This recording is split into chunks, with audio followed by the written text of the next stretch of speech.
Hey, what is going on, everyone? It's me, Mr. Mario, and who do I have with me over here? Paranoid Coder, like always. How's it going, man? It's going well. It's going well. How's it going for you? It's good. It's a good day. We had some weird weather, so it's nice that things are shining up. True that. I'm actually digging like the fall now happening. Yeah, we'll see. I haven't looked at the weather, but I don't give my hopes up. So yeah, this year I know. I just weird. like the cooler weather personally. So I even bought like a jacket as well too, and I was like, well, I can use this in a few weeks. So this would be great. I'm looking forward to the weather. I just don't know if it's actually going to happen. I feel like we're going to get teased. Like this whole year has been teased, right? It's been like a little bit of this and then retract. A little bit of that season you want, retract. That's true. So we'll see. That's true. That's true. But we're not here to talk about the weather. What the hell are we here to talk about? We're about to talk about some mods, some hacks. Got a lot of consoles. This is a really balanced schedule. I'm hoping so. I'm hoping so.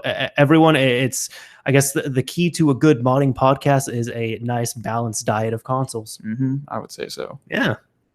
And right off the back, it looks like we got a few people in the chat, so it's good to see everyone. Yeah. Everyone's popping in. ModShop, like always, great to see you, man. So yeah, looks like we got a full house. I'm excited. You ready to get started? I am. Yeah. Thanks, everyone. It's all good to see you all here. One thing is, I'm hoping. So everyone, I just kind of want to address at the beginning. I'm hoping that the live stream won't be choppy and all that like it was last time. Right. That was really disappointing because that was such a good episode. Yeah. And it was kind of choppy, and we lost about 10 minutes because there's little clips here and there that were taken out just from the stream. Yeah. So we lost about 10 minutes worth of good content on that as well too overall. But one thing we ended up changing is if we're a little bit slow to respond to you all, it's because I end up forcing normal latency. So there's going to be about what I'm saying right now is going to get to you all about 30 seconds later, unlike the low latency we had before, which was awesome for user interaction, but I don't want to have a nasty stream. No, I don't think it's worth it. You mentioned that to me yesterday or the day before, and yeah, definitely all on board. Even if it's delayed, we want to give you guys good content. And since this is what gets uploaded to the podcast afterwards, right, as of right now, you know what I mean, with our current pipeline, want to make sure that you have a chance to go and listen afterwards too if things go wrong in the stream. So, yep. Good stuff. Yeah, actually, some people are saying live stream seems fine at the moment. That's awesome because like within 2 minutes of the first time we stream, people are like, "It's choppy, it's choppy, it's laggy." And we're like, "Oh no, what we started? What do we do?" Yeah, and what was the real bummer was that it looked great on our end. So it looked fantastic on our end. We had nothing to compare to. We had no idea what we were seeing from you guys until actually the show was over. And even then, I think you said it like had gotten a little bit better in post. Like a couple of things got a little better, either the video or the audio. That one was better. Weird because we lost about 40 minutes of footage initially, and then after like a day, we ended up getting about 30 minutes of it back. So we end up losing about 10 minutes overall. But it's really annoying because also like MVG had such good insight, and we lost about 10 minutes of that because it kept cutting out like a few seconds every time we would switch over. Yeah, it was with the camera switching. Yeah. I do remember that. That is weird. So hopefully, we won't be switching any cameras today. No. So spoiler alert, no guests. No guests. Just back to me and you. So hopefully everything is smooth sailing. I'm really hoping so, for sure. Absolutely. Yeah. So first of all, you were saying, I guess we'll be tackling the Vita here soon, but do you want to... Yeah, dude. I saw this before I had seen you mention anything, and I thought it was pretty interesting. This does fall into the category of not what I would consider gimmicky, but like, this is really cool. I'm glad someone did it. Would I ever do it? I don't know. I'm glad it exists, though. So basically, what was it? The Flow released this, right? Yes, the Flow, the almighty Flow. We'd love this guy. Yeah, absolutely. Friend of the show. Friend of the show. JK, not really. Don't add me. So he basically released a really, really cool utility called MiniVitaTV, though. And from what I understand, it does something to kind of emulate or kind of fake the PS Vita as a PS TV, right? Yeah. Which is able to be paired with PS4 controllers. Thus, you get some access to not quite everything, I don't think, but you get access to a lot of titles with PS4 controller support. I'm guessing right out the gate, pretty much everything that the PS TV supported. Really everything at that point, yeah. So in short, this essentially turns your PS Vita into a screen. So you could just use it as, you can use it as a display screen and then use a wireless controller with it. And you can pair two up at the same time. Right. So they were talking about like local PlayStation 1 support and a couple other things. Yes, yeah. I think all PlayStation 1 games that support multiplayer work fine on here. So for example, like, you know, if we had our Vita here, I think the example that he had used was he had his Vita on a table table, and he had 2 controllers hooked up, and he was playing Tekken 3 on it. And he kind of made a pass at like, you know, like who needs a Switch? It was something like that. I thought that was funny. Yeah, and it's good. And to be completely honest, I've actually lugged around a little bit more. I had an iPad at one point with a couple of Wiimotes and stuff like that I had paired to it. Really? Wiimotes? Yeah. Because it was just something I had readily available, right? And a lot of what I was playing was kind of really, really retro games, emulators and whatnot. Yeah. So I will say I've carried around bulkier stuff. And if you were really into the PS Vita, especially like kind of the PlayStation games and all that, maybe some exclusives on there, this could actually fit the same kind of need that a Switch does. Not quite as convenient, but in all honesty, if that's what you're going for and you don't care for a Switch, then it could be a really freaking cool option. For sure. So I don't know if there's a whole lot more that you have to say about this. Feel free. Have you had a chance to experiment with it? No, because I haven't had a needs to on here. Mainly, actually, excuse me, we have to correct ourselves. You can connect up to 4. Holy cow! Controllers. So you can connect up to 4 controllers.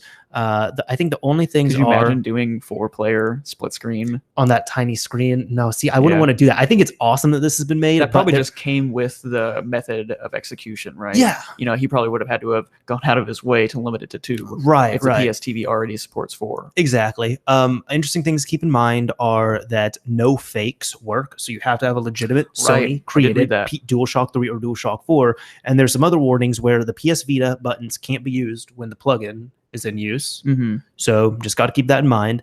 And apparently, I think I know what you're talking about. If you press the DualShock 4's touchpad when using Adrenaline will crash. So that's the major downside I saw to this, because I looked at it and I was like, it's going to be kind of difficult to not accidentally touch the touchpad because it's in the middle of the controller. See, and you would know better than me. I was thinking, I guess, because it's kind of out of the way, but you wouldn't be using it for anything else, any other functionality along with this. Like, but even if you just like brush up on it or something like that, you know, that's possible. Put it upside down on your bed or something like that, and your covers just bunch up just right and press that thing. Yeah. That last thing I thought was a little disappointing, but aside from that, I think it's really cool that this is out. So. I can't speak with confidence, but the way it was kind of put out there, it almost seems like it's a known issue, and like I haven't seen any quote from the flow, so don't quote me on it. But it doesn't seem like it's like, hey, fix this right around the corner.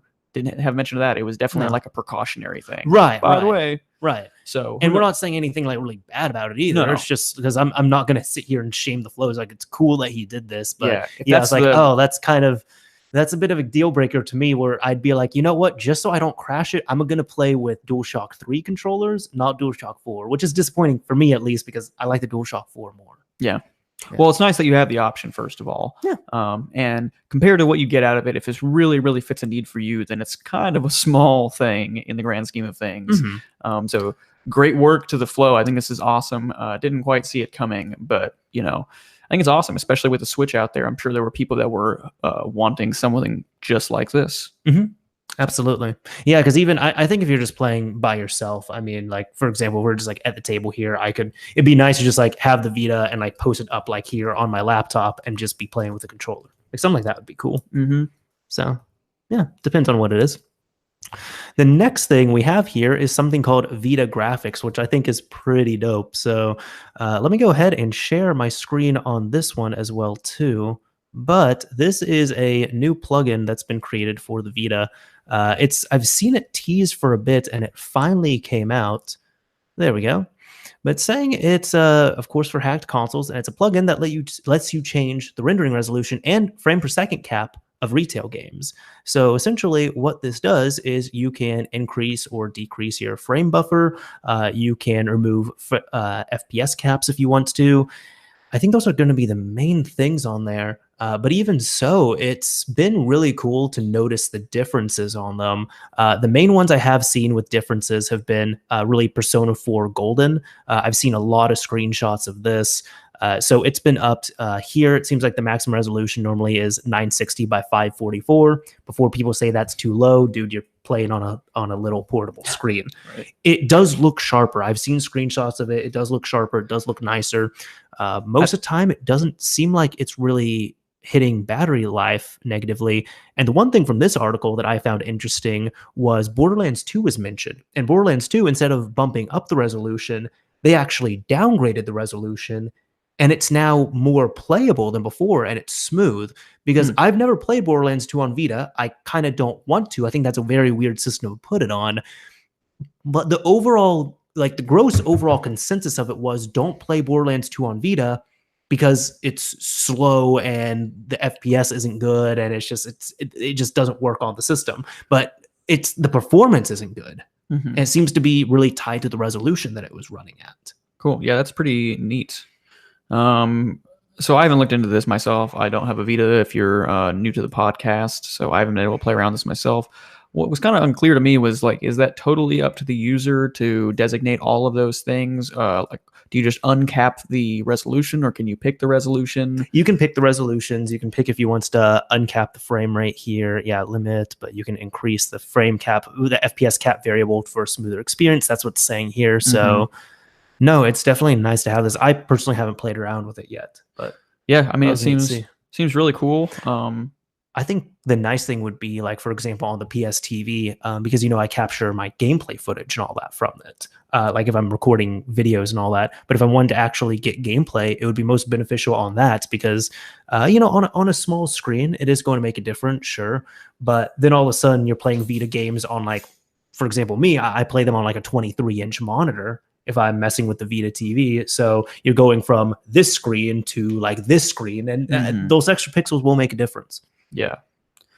And on a comment that I was just thinking about it when you said the resolution was small on the Vita screen, I guess part of the reason that, people might think that is because a lot of their phones are shipping with 2K screens, essentially. Yeah, that is true. I mean, if you think about it, like, I agree with you. I don't think it looks bad, and it's nothing to be ashamed of as far as, PlayStation side of things goes. But, phone screens are getting ridiculous these days. But that's also the main source of battery drain in most phones. So I think it's fine. Let's keep the battery life better. I'll take that trade. Before we go to the next topic, by the way, I'm kind of smiling at this. So one person said, "How skinny are you guys? Eat some food." Yeah. The weight loss has been working. Good for you. The weight loss has been working. Yeah. No, and like for me, like, I'm less than 5 pounds away from my goal weight. So I actually take that as a major compliment because it wasn't just a few months ago. Some people would call me fat. And since I've been doing this thing, no one's called me fat. Did they really, or did you just call you fat? No, I would joke and call myself fat, but I would make my dog joke and call me fat. But no, when people, it wasn't people who supported me. It would be like when people would get like angry when there was a tutorial that wouldn't work. Sometimes they'd call me like a fat nerd or something. Why doesn't this work? You're fat. Exactly. And I'm like, okay, but it was kind of disappointing too, because when I started the diet, I'm like, they're not going to be able to call me fat much longer. But like, since I started, I haven't been called fat. Good. Yeah, I haven't been called fat. Not ironically, I'm just like, oh, I haven't been able to like disprove anyone. Yeah. Oh, well, here we go. I mean, this isn't disproving anyone, but this is a good compliment. So definitely worth feeling good. Exactly. Me, on the other hand, I actually eat like pretty dang healthy. And I've always been skinny. Yesterday, funny story. No, 2 days ago. So I had a work thing. We have these big planning events that are 2 days long, and they provide a hot breakfast on the first day. And it's a big hot breakfast. So I get in and I'm like, oh, eggs, like breakfast potatoes, like the whole 9 yards. Sounds good. I start stacking the plate. They had like desserts, and I was like, woo. And I'm almost done eating. And I was like, oh, wait, I ate breakfast before I came over here. And so I did the whole Hobbit thing and ate like 2 full breakfasts. And I had lunch, and I had dinner, and I had snacks. Like, it's this body. And you're also blessed with an insanely fast metabolism. Well, right. So. Yeah. I don't work out a ton, but I do definitely get my exercise here and there. And so like I'm burning a decent bit of it away. So like, we good. We good. I think we good. We good. We good to keep going with this? Because I think we do have a couple more things I want to talk about on the VitaGrafix side of things. Go ahead. Yeah, I'm sorry. I thought we were moving on. No, it's all good. I did just want to mention there are only 13 games that are currently supported. So yeah, just like a couple of them here that are worth noting. Borderlands 2, obviously, Little Big Planet, Killzone Mercenary, Persona 4, God of War Collection, and a few others. I'm sure we'll have the article that kind of goes over this and has these listed in the description in the show notes. And I'm sure there's going to be even more games that will be supported later on. So we might be outdated right now. We might be outdated right now. No, we're never outdated. Sometimes we are. They don't know. That's why they're listening to us. It's all good, man. It's called being transparent. True. Yes, we talked about that earlier today. Moving on, though. Moving on. Let's see. So, Devin, I have a question. Yeah, shoot. If a ROM site no longer hosts ROMs on their own accord, are they still a ROM site? Well, it depends. I mean, I did not quote this before, So what you're talking about, I'm guessing, is EmuParadise. Yes. Which I'm actually curious on how you would have said that. EmuParadise. Or Emu. Yeah, that's what I know, but you caught me. I remember when I first met Devin, I used to say EMU, and or I've also heard people say emu, and I'm like, it's not an emu. Well, emulation, EmuParadise. Yeah. So that makes sense. Yeah. So that's kind of generally how I try and like enunciate it. But yeah, I've heard my favorite was emu. I'm like, no, it sounds That's like an animal. Yeah, it could be a paradise for emus, but no, this is not that site. That kind of reminds me of pop versus soda, and when people say no, it's not pop because pop is a sound. I've never heard that argument, but I've just heard people be like, "What are you talking about?" Yeah, we're in a place where that gets called both. So if you're like, "What are they talking about?" Some parts of the U.S. people say soda, some parts say pop. Yeah, we get it. I think it's pretty evenly divided here. Some places down south, well, not necessarily. Some places down south, every soda is a Coke. I've heard that too. Everything is Coke. That is wrong. If it is a soft drink, it is Coke. That's wrong. I will argue as a waiter. Yeah. But so EmuParadise, see if I can even say it right. EmuParadise. Tagline here, which I don't think has changed. It sounds familiar. The biggest retro gaming website on Earth. So is it really? I mean, like, I feel like they have a good default spin on their thing, right? Yeah, I personally don't think it's the biggest, but I know one of our friends of the show, he's not here yet, but WC anyways, he was a moderator on the site and all that. Wow. So he might disagree with me and be like, no, it's the biggest. I'll be like, all right. Yeah, right. Fine. I'm cool with them. That being said, I mean, you've heard of this site, right? I mean, this is something that you've known about for quite a few years, I would imagine. Everyone's known about it. All right. Everyone's known about it. So, I mean, we can bring in numbers, we can bring in technicalities, but they're very well respected. And I think, I think they've done a good job aside from ads and stuff like that. I think they've always served well. Yeah. So, yeah. But like a lot of sites, I've heard of several, and we're even going to talk about a couple.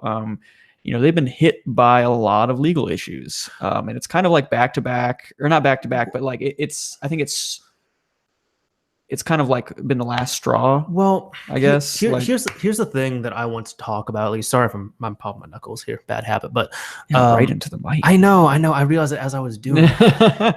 It's all good, man. So the thing about this is, and that's one thing I'm glad you're talking about. I want to bring that up. A lot of people have been saying Nintendo shut them down. Nintendo forced them to shut down. Nintendo sent legal notices. That's not exactly how I read it. That's not true at all. No. Just to clear this up front here, because so many people have been making have been turning this into clickbait, and it's been really annoying seeing this misinformation when they're saying Nintendo shut down EmuParadise. That's not true. Nintendo shut down 2 websites. They shut down Love ROMs, and they shut down, I don't remember the second one. They shut those ones down because over a year ago, Nintendo pretty much sent DMCA notices for specific games to all the major ROM sites. All the major ROM sites complied with those DMCA notices, except for Love ROMs and Love Retro. And the DMCA notices are not new. I mean, over the years, I have slowly seen, especially Nintendo ROMs, get kind of stripped away from these sites. They keep running, and they usually comply. One thing that's actually shocking is because I didn't get into ROMs in the early 90s and the late 90s and such. But apparently, on old GeoSites websites, you remember Yahoo GeoSites? Yeah. Nintendo used to send DMCA notices to GeoSites websites that hosted 1 or 2 Nintendo games. So they've actually slowed down quite a bit. But going back here, Love Retro and Love ROMs, both of those were shut down. The plug was pulled on them because Nintendo sent DMCA notices over a year ago. They did not comply with the DMCA notices, so now they're taking them to court. But those are the only 2 that they're going with. Aside from that, EmuParadise, all these other sites, they comply with those DMCA notices. Right. That's why if you went there and you looked for, I don't know, certain Mario games or certain other first-party Nintendo titles, you didn't find them. Yep. Right. And so, kind of from what I read here, please correct me if I'm wrong or misspeaking, but it seemed like a lot of this was almost like, look, this is getting tiring. DMCA notice after DMCA notice, kind of just, it's a cat and mouse game. We're kind of just skirting legal stuff, hoping to not get in trouble here. This is exhausting, and we want to put our passion into something else instead of risking, especially their employees, right? The people that put their heart and soul into the project. It would suck to have they'd rather change direction now while they're not in hot water than get in hot water and have to disappoint a lot of people in a very short amount of time. Yeah. No, that's correct. They made the decision In a very short amount of time. Yeah. No, that's correct. They made the decision themselves to pull it, and they are going to now be transitioning over to, because they've had a community, they've had a lively community for a while, Right. and now they're going to be all retro, all community based, without the ROMs, without the emulators. I mean, you can still talk about that, but without the ROM downloads, without the BIOS downloads and such. And even so, now it'll get to the point, because some people have gotten excited. They're like, wait, no, they're still there. No, like if you try, for an example, let's say ROMs, Atari 2600, let me grab Pac-Man. If you go to download links and try download, you can't anymore. This game is unavailable, and every single thing has been made unavailable. A lot of those indexes are still there. You can still search. You can still find the game. And I'm sorry, I'm using an ad blocker. I'm sorry. Yeah, right. Sorry, guys. Yeah, but I don't know when porn ads are going to show up on here when I'm on stream. I'm trying not to get a strike. True. So, I think you're especially with like sometimes some of the shady websites we have to go to get this information. I don't know what the hell's going to pop up. You're a content creator. You know how it is. You know the struggle. I know. I use YouTube Red. Okay, I use YouTube Red. Oh yeah. YouTube Premium. Yeah, I'm sorry. I hate that name, YouTube Red, and I still use it. I was about to say, I thought you were going to say I hate the word YouTube Premium. No, YouTube Premium is more accurate. Yeah, it is. Google. That's for another time. My rant about all that. Hopefully in a video in the near future, actually. But for now, retro games, EmuParadise. I don't know. I wonder, occasionally we'll see these total side projects. Like we've seen Dreamcast games come out like in the last few years, various different like total indie projects, I'm not speaking for anyone. I'm not making any, don't quote me on it again, but I wonder if we'll see some of that crop up to some community-driven ROMs and stuff like that.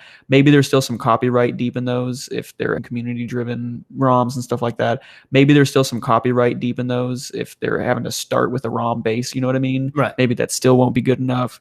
But I think they're really going to focus on the community, like you said. They're really going to highlight that as they quote the biggest retro gaming website on earth. For sure. Yeah. Well, one thing the silver lining I've found in this is that now if there is something that we see on EmuParadise, we can link to it. Because my thing is, so just to let you all know, whenever I upload videos and all that stuff, I think I'm very successful at this, but I don't link to ROM sites. I don't do that because I don't want to direct traffic there, because you can actually, you can get struck for that. You can get in trouble with you. Don't want to direct traffic there because you can actually, you can get struck for that. You can get in trouble with YouTube if you do that. So now at this point, I actually can link to stuff on EmuParadise because there's no illegal downloads there. Yeah. So that's at least a nice positive. Well, and I'm hoping that they give us a reason to do that. Right, like I'm all behind EmuParadise on this. I think they've done me well, so I would like to support them by continuing to invest in their community. And now, I was never a part of their community, but the fact that they've highlighted this so much, and I've heard such good support for this, it actually makes me want to go check out the community, see what's going on, and actually like invest some of my time into that. So for sure, I'm really hoping for the best. For sure. Now, speaking of communities, other websites and all that stuff, and people, sure. Now, speaking of communities, other websites and all that stuff, and people have already made this information here. Why aren't we talking about this site? We are actually going to talk about this site. This is another website that ended up choosing to take down their stuff, which I think, okay, the name here, I'm just going to share where things are a little different. This place is called the TheISOZone, another website that people infamously know for getting their content from. I really didn't use the site because I didn't like the organization or the speeds all that much. So sometimes they had that one thing that you needed for some obscure purpose. Maybe like years and years ago, I may have been on this site for some random thing like you're talking about. But I honestly, when you sent me this, I was like, the hell is this? Yeah, no, I've known about it for a while, and my main thing is actually, and I'm just being honest here, it's not like I'm trying to hide like, oh, I was actually downloading stuff there. No, like when we're talking about community, their forum actually is extremely active and has so much valuable information just about modding in general that I found when troubleshooting, when looking up issues with any type of console that I was working on. A lot of it points back to TheISOZone, but I could never really cite it because TheISOZone. But now at this point, I think this is a little bit silly because the place is called TheISOZone, and they're now missing their ISOs and their ROMs. Yeah, that's like if Cool ROMs Tried to keep going with no ROMs. Yeah, at least with EmuParadise, it's like, oh, okay, so this is going to be all about emulation with a twist on retro, it seems. Yeah. But ISOZone's like, where are the ISOs? Where are they at? Yeah. Yeah. Whoa. What's up? I want to give a quick shout out to Modern Vintage Gamer. Oh, he popped in and just donated $10. Oh, snap. I didn't see it. Thank you so much. Oh, wow. Much appreciated. And I think we should go ahead and shout this guy out. How much to bribe you guys to be on a future ModChat? Dude, you don't have to bribe us. You were on 2 episodes and you didn't even like. And I feel like we need to get justice for that last one. Like, yes, we do MVG back on. We need to have another kick-ass show. Because honestly, the 2 shows that he was on are like 2 of my favorites easily. They are. And it's a shame that the second one got a little messy. The 2 shows that he was on are like 2 of my favorites easily. They are. And it's a shame that the second one got a little messed up. So. Yes, they are, absolutely. So MVG, we would absolutely love to have you back on. So. Another 10 would do it, though. That would just seal the deal. No. Obviously, I'm kidding. Put that out there. You cannot bribe your way onto the show. True. Yeah, you're right. Let's not set that precedent. Yeah. Either way, it's much appreciated. I have never charged anyone money to get on the show. Yeah, no. Yeah, that's definitely not a thing. That's all a joke. Thank you so much, MVG. It's much appreciated. And I think that other people would like to have you back on too. Absolutely. We've even gotten like a few tweets here and there about like, hey, is this guy coming back? It's exactly. Like, maybe. Exactly. So yeah, we'd all be down for it. But yeah, going back to ISOZone. Exactly. So yeah. We'd all be down for it. But yeah, going back to ISOZone, they also ended up saying kind of with their statement here as well too, that they decided to, they don't really agree with it, but kind of because of the climate, they weren't threatened or anything, but because of the climate right now, they decided to pull down their collection of downloads and such. However, here's the funny thing. If you look around a little bit, here's the funny thing. If you look around a little bit and just listen to me carefully, because I'm going to hint at something. If you go to another website or a zone of sorts for retro material, it has all the same shit that the ISOZone used to have. And it's known on this website as well, too. You don't say. I don't say. I'm not saying the name. I'm not linking to it. You don't say. But I'm just saying, if like I found it within a minute. Like I was on the ISOZone and I was like looking at some of the forum posts and it's like, oh, this is the site with like the same catalog. Apparently it's a older catalog and they're still building things up on there, but all the content is just elsewhere with a more obscure who is. I guess so. I guess so. I think the silly thing is, so the naming is silly because you have this, like you have the ISOZone, which no longer has ISOs, and then you have this, like you have the ISOZone, which no longer has ISOs, and then you have this other zone that is known for retro titles. But it's like that one's like, well, this new site sounds like it would be just a retro gaming hangout area, and the ISOZone sounds like the place where you download your games. Perhaps more like, but they actually flip flopped. Like, so this is a site to get your like emulators and kind of stuff on that, and this is a site for like ISOs and ROMs. So, but I agree with you. It's confusing, but like, I mean, what are you gonna do?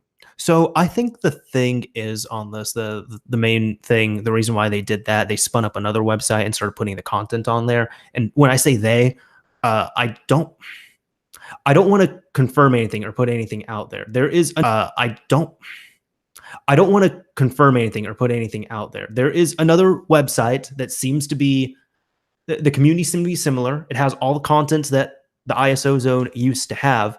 I think the reason why they did it is because they've also built a community around ISOZone. They built a community around that. It is extremely difficult to rebuild to rebuild a community and such.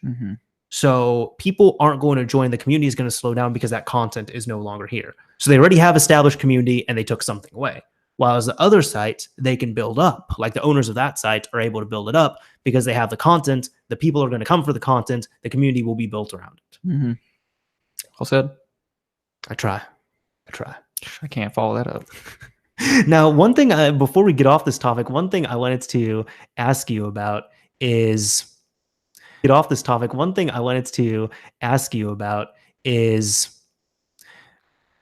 a lot of people try and cite preservation on here for, oh, these websites have to be up. These websites have to supply these files.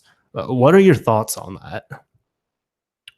The websites have to supply ROM? Well, people are saying like, no, these ROM sites are important because they're preserving our games. It is a tough one. I think, I guess the one answer I have to that is I believe copyright law is still taking effect in the ways they always have, and public domain is something eventually. Mm-hmm. Does that mean we have to hold on to our games, media that can be destroyed potentially for that much longer to be able to effectively distribute that and get it backed up and archived at a more global scale? Maybe, but I do have a hard time, as someone who as a creator of sorts myself, even a developer, right? Like, I have a really hard time arguing that, I guess. It's like, this is your stuff. You've made this. You have this copyrighted. This is your company. You can do whatever you want with it. And no matter how important or nostalgic it is for you. And public domain is there for a reason. Mm-hmm. And I don't know. I'm not a copyright law expert, so I could be off on this, but, that seems like a pretty solid safety net.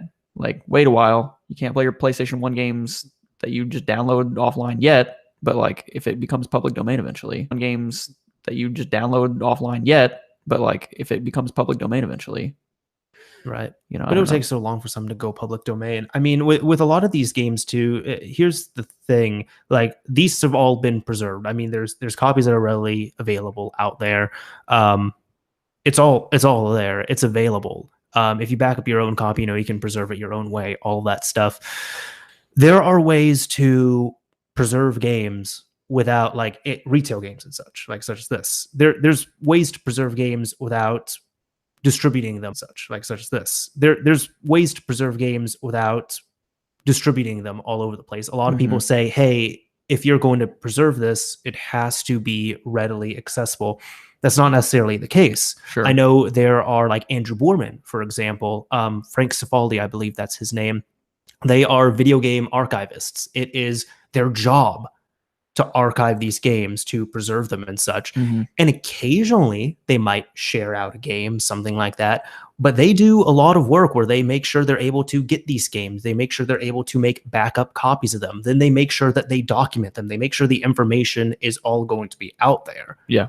So preservation is a completely different thing, because you can make sure something is safe. You can checksum it. Like, you can have a being, make sure it's safe, checksum it, fully document it, put the information out there, document the differences, do all this stuff. Like, that's totally fine. And and that's preservation right there. It sounds like what people are arguing for is almost if a museum distributed all of its old artifacts to a little bit of everyone, everyone can preserve a little bit. No, there's a reason why we have professionals to do this. I was going to say that's why I thought of it as well. That's the way I thought of it as well, because for example, if a museum has a mummy, it's yes, they have the mummy, they've preserved it, it's safe, all that stuff. Yeah. However, just because it's preserved, that doesn't mean I can go there whenever I want to. That doesn't mean I can, take it home. That doesn't mean I can dance around with it. Right. But it is preserved. Yeah. And it has been documented. And we can, I wouldn't even be too shocked, if some of these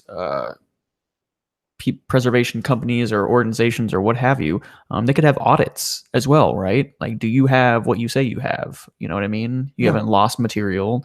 This is important to the public. You are lying if you say you don't have it. You know what I mean? However, all those logistical and legal things actually work out. I mean, audits could be a thing. Yeah. So I think I'm on board with you. Actually work out. I mean, audits could be a thing. Yeah. So I think I'm on board with you. Would I like to live in a world where all the retro games are free? Sure. But that's also a great line itself. When does something become retro? When should it become free?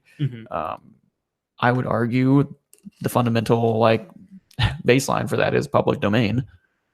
But again, I'm no copyright expert. Maybe what I understand about public domain is a little off. But I do believe there are some pretty old games that have gotten into public domain now that you can get ROMs for legally. Oh, yeah. So it doesn't seem too unheard of or out of the realm of reality. Yeah, I think there's one person here. I can't confirm this, but someone is allegedly claiming that VitaGrafix is legal. So I guess there's that. What was the other thing? That VitaGrafix is legal. So I guess there's that. What was the other thing? It's not a game, but funny enough, Night of the Living Dead. that movie can be freely distributed and repressed and shared and all that stuff because George A. Romero fucked up the copyright. Really? Yep. Did not know that. Yeah, he messed up. I believe he did copyright it, but somehow he ended up like messing up the copyright, or he didn't do it properly, or it wasn't even done. Null and so void. Yeah, no. So I can actually go and download a copy of it and burn it to a disc if I'm going to do that. Burn it to a disc and sell it to you for $5, and that's all legal because essentially there's no copyright on that movie. Wow. Yeah, that's pretty. It's okay. He's had a lot of success afterwards, so he's not losing anything out on like Walmart selling a discounted copy of Night of the Living Dead for like $3, which I have seen before. So, yeah. So I think we've beaten this horse dead. Should we move on? Yeah. Can I talk about it? Yes. Go ahead. Oh my god. Woo! More Switch stuff. More Switch stuff. It's time for Nintendo Chat, everybody. It is time for Nintendo Chat, but Nintendo Chat is not going to stop. It's time for Nintendo Chat, everybody. It is time for Nintendo Chat, but Nintendo Chat is not going to be as big this time around. No, and I think we're settling into a nice, comfortable area, right? Yes. And I'm happy with it, right? Yeah. It's a little bit more easy to keep up with. Although I knew this was teased, but I didn't realize this even came out until I saw it in our docs. Like it totally just went under my radar. Mm-hmm. But what we're talking about is ReiNX. ReiNX. A new Switch custom firmware. It's no atmosphere, but goddamn it, we'll take it. Yeah. And actually, do you know, I haven't looked too deeply into it. Do you know if it's forked from Atmosphere at all? Or do you know if it's completely custom from the ground up? I don't want to speak on that because I don't want to put out misinformation. Sure. I haven't seen anything on it. In the credits, Rei does like quote several people. A lot of people for generally their code, their contributions and stuff like that. Sure. The repo is not forked from an Atmosphere repo, and I don't really see any major reference. So unsure about that, but it is a different custom firmware with some different advantages as well. So this is totally out to the public. Right here on the main thread, what is ReiNX? It's a modular custom firmware for the Nintendo Switch that uses smart patching for future-proofing and just works. TM. So if we go into some of the features here, load all KIPs, which I wish I had a little bit more time. I was late to kind of researching some of this stuff, but I haven't really gotten into like what KIP stands for. I'm guessing they're the kind of just plugins, plugin file format. I guess so. On that. It says load all KIPs from plugin file format. I guess so. On that. It says load all KIPs from ReiNX/sys modules. Optional custom kernel, secmon, warm boot. I haven't seen a whole lot of different custom kernels and stuff like that out there, but maybe we'll get more. Default KIPs with exefs redirect from ReiNX/title ID. So a little bit of like game mods, I'm guessing there. Mm-hmm. All kinds of stuff that I don't have time to play with, but I'm very happy to see because Sure. I've been a big fan of Rei's work and especially like how professional they've been able to keep it. And their code has gotten a lot of compliments, and I'm definitely no low-level custom firmware developer, but yeah, I mean, I'm happy. And I'm looking right now on the credits here. So I'm going to say this for the first time. Nayawert for his hardware initialization code, general being helpful, CTC Air and Star for their contribution to the hardware code, Cyrus and for sys modules. Sweet. So it does not look like it was forked from Atmosphere. As of right now. If word comes in that's changed, we'll try and update you guys. But, at the end of the day, even if it is forked, it looks like there's a lot of good work that's going to this. This is not a clone. This is not a copy. Absolutely. Rei is a great developer, and I'm really excited to see this progress. Yeah. Now, apparently, there's this right here where this is the initial thing that I had linked, and it's ReiNX installation and use. And Darth Medios, I believe, on GBA Temp had made this guide for it. However, this is already outdated. See, we're outdated here. And it's even labeled as outdated. And it says here, the guide is legacy. See, we're outdated here. And it's even labeled as outdated.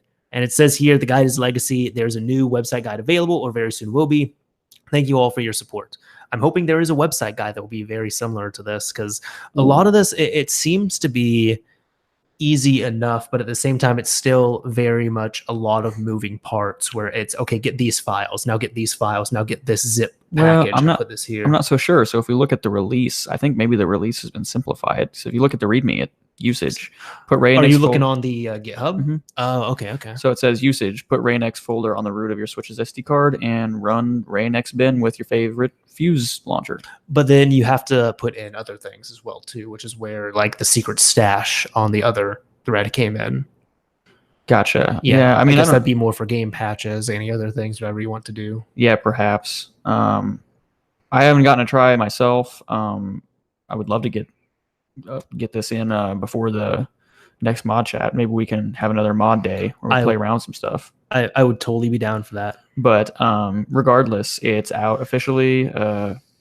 Be down for that. But regardless, it's out officially.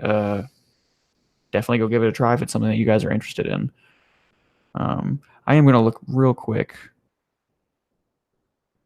Sure. SD go files. Go ahead and look. And while you're looking, I'm actually going to talk about, what do we talk about? We're talking about SX.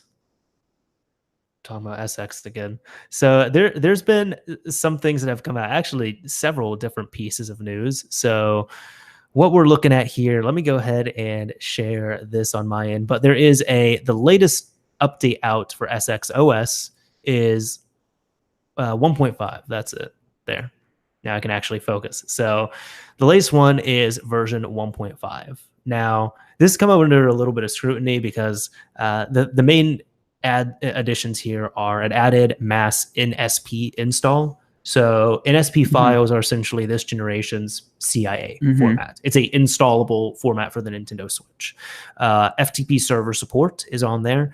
And now you can actually put your stuff into directories as it shows right here. However, the reason why I say there's a little bit of scrutiny behind this is because mass NSP install is literally just tinfoil. So they're still taking code from other open source projects. So mass NSP install is tinfoil. FTP server support, that's FTPD. But apparently there was one person we were talking to, and he was saying that there's been crashes with FTP server support before with FTPD, and on SXOS it doesn't crash. Support before with FTPD, and on SXOS it doesn't crash. Yeah. So they seem to end up improving that, which I'm sure that improvement will eventually come to FTPD. But still, there's nothing. It's stuff that's integrated. It's nothing that's been built up from the ground up. Yeah, I mean, we've already talked about this at length. Yeah. There's something to be said about packaging all this stuff in a nice, neat little bow, and maybe even fixing some stuff along the way. But, it would be very beneficial to the community. Maybe not necessarily to Team Executor, but... You say Executor? I guess, maybe. One of my friends in Florida said Executor. I thought it was funny. Executor. Yeah, it's weird. Yeah. Well, and you know what's funny? I try not to, mispronounce, because what I want to say is Executor from Pokemon. Yeah. But it totally messes up my brain because I'm trying not to say Executor, because that's where I'm going to people be like, it's not Executor. Like, post some memes or something like that. It's funny. Big bad memes. Some long neck Executor memes. I don't need all that. Not necessarily all is bad though, so I don't think they really had any. Not necessarily all is bad though, so I don't think they really had any credits in this Switch or this XS OS update, but they kind of gave a nod to at least one developer this time around. Not in this one here, right. In the next thing that they had. Yeah. So they came out with some new features. Is there anything else you really wanted to cover on SXOS? They came out with some new features. Is there anything else you really wanted to cover on SXOS? I know the app that you're talking about. Well, let's go ahead and talk about that, and then we'll talk about the hardware as well. Sure. Yeah. So I got that queued up. But what would you like to say about the app? Right. So there was an app that came out by Team Executor. And I'm so proud of you. Oh, thank you. Executor. God damn it, it's gonna be on my mind. But so they released an app, and essentially, if you've heard of NX Launcher, right? Or is it NX Loader? NX Loader, I believe. NX Loader. Yeah, I haven't used it, but I believe that's the name, NX Loader. All right, so NX Loader, which basically let you, normally when you're doing a lot of these hacks for the Switch, you have to load a payload from your computer, or if you're using the Team Executor. Gosh dang it! See, I'm just thinking about it now. I'm just not even gonna say it for the rest of the show. Team scrambled eggs. If you're using the SX, you're loading the payload off of the actual hardware itself. Yeah. So one other alternative that someone came up with is like, well, instead of plugging it into your computer, you could have an app running on your phone where you could run the payload and just plug your phone into the switch, and then you could load it from there. Which is NX Loader. Right. Now, of course, in true team executor fashion. Gosh dang it, your laughing is not helping this at all. The people that are listening to the audio of this are probably just thinking we're nuts. I'm just gonna stop sharing this so people can see like the dumb smile. See, what I like about doing this podcast too, just side note, is like I actually don't ever know when you're sharing your screen. Like sometimes it's really obvious, but I don't have like a direct. No, I feel like that. There's no like light on the camera or anything like that. No, I understand. So, I understand. I'm always prepared. But basically, they took this app, released their own version in true team executor fashion, and they forked NX Loader and basically put their own little spin on it, and of course, bundled their own payload with it. Yeah. You can still actually select a different payload and then restore the original one, but this is obviously catered around the SX. However, it seems like they did kind of give a nod. Yes. So I even admittedly, just to give this, I haven't actually used it because I just haven't had the opportunity to. But I did download SXTools. I installed it because I just haven't had the opportunity to. But I did download SXTools. I installed it. And if you go to the About section, SXTools by Anson24. This version of NX Loader is modded to have SX Launcher version 1.0 payload as default. Huge thanks to David Buchanan 314 for the source. They actually credited someone very publicly. This is where I wish we had like a soundboard so we can give a little golf clap. I know if you listen to the H3 podcast, they've been doing that with the Stream Deck. Perfect. Yeah. So this is one of those things. It's apparently, so there's been, you could have done this before. You could have NX Loader and you could load the SXOS payload. Right. Because they released that day one. Yes. Like way ahead of time. Yeah. You could also, there's apparently another build of NX Loader. There was a forked one that had SXOS built in by default. So there actually is a difference here, which I thought this was impressive. Apparently, you can lock your phone and you can drop the payload from it locked. So I thought that was interesting. Yeah, it is. It's interesting. It makes it hard to like, when they make those little subtle improvements that you're like, oh, well, nice job. It's hard to get like super mad at them. It's still frustrating, their practices and stuff like that. It's hard to get like super mad at them. It's still frustrating, their practices and stuff like that. But this is on the better side of things. Yes. Maybe they're changing their ways. Possibly. This is the start of a whole new thing. Or maybe they hired an Android developer and the Android developer was like, screw you, I'm giving credits. And like, you guys are messed up. Yeah. Shout out. I will say he's in chat here, but shout out to Nicholas because he's actually in my Discord server, which link down below in the description if you're on YouTube and you want to check it out. It's a fun time. But no, he had ended up essentially ripping this apart as soon as it came out, and he was able to find the sources and everything and find the original GitHub repos pretty early. And if I didn't see that, I actually would not have checked it out. But I was like, wait, did Nick just expose them or did they credit someone for once? Yeah, and the good news is they credited someone almost in disbelief. Yeah, there's an entire About tab there. I'm actually, I'm okay with this. Yeah, I'm okay with this. Right. So it'd be nice if you guys did that a little bit more. Well done. We're not going to hate you for it. We're sitting here with open arms. If you want to hug us back, like we're all ready. Don't give me no hug. Okay, maybe not you. Yeah, Executor, give me hugs and give me free things. That would be fantastic. The last thing, give me hugs and give me free things. That would be fantastic. The last thing in regards to SX here, we have one more piece of news, which I'm kind of going to pose this question to you, but it's here.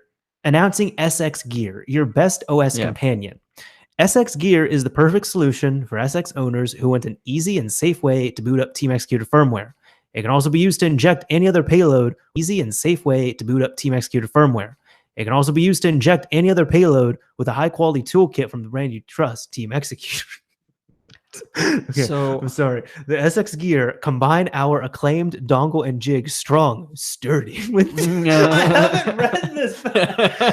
I actually haven't read this part either. With its unique super capacitors made to last and keep your Switch safe. This is like those poor, like actually I have a picture I want to show you. Okay. You know, it'd be worth putting on stream, but I don't want to go through all that effort. I understand. But I actually had a Japanese snack that I brought back from Japan, and it said something like more explosive, more flavor, and it had like a couple of bullet points, and the last one was in all caps, snack. It was cute. just like a very picturesque bullet points, and the last one was in all caps, snack. It was just like a very picturesque, like, you know, example of those poor translations. Now see here, so it's saying it's going to be available in September at a manufacturer's suggested retail price of $25 from all the Team Executor distributors. So here's the thing I have to ask you, Devin. I was confused. Is this just the SX Pro in a different color without the license key? Yes, that is what I have gathered. It literally, like, I actually invested more time into this article than almost any other article because like it took me forever to figure out their messaging is so unclear. Yeah, no, because I looked at it initially and like this is everything that's available there. So unclear. Yeah, no, because I looked at it initially and like this is everything that's available there. I'll go ahead and just stop sharing on that, but initially I looked at this, I was like, oh, okay, like a limited edition red payload tool. Well, okay. So when they and said then I looked and I'm like, wait, it's $25. Okay. So what is this? And I think this is, correct me if I'm wrong, anyone correct me if I'm wrong, but this is just the SX Pro without the OS license. Yes. Okay. Yes. But this is just the SX Pro without the OS license. Yes. Okay. Yes, that is what I gathered on my own, 100%. It took way too long to determine that.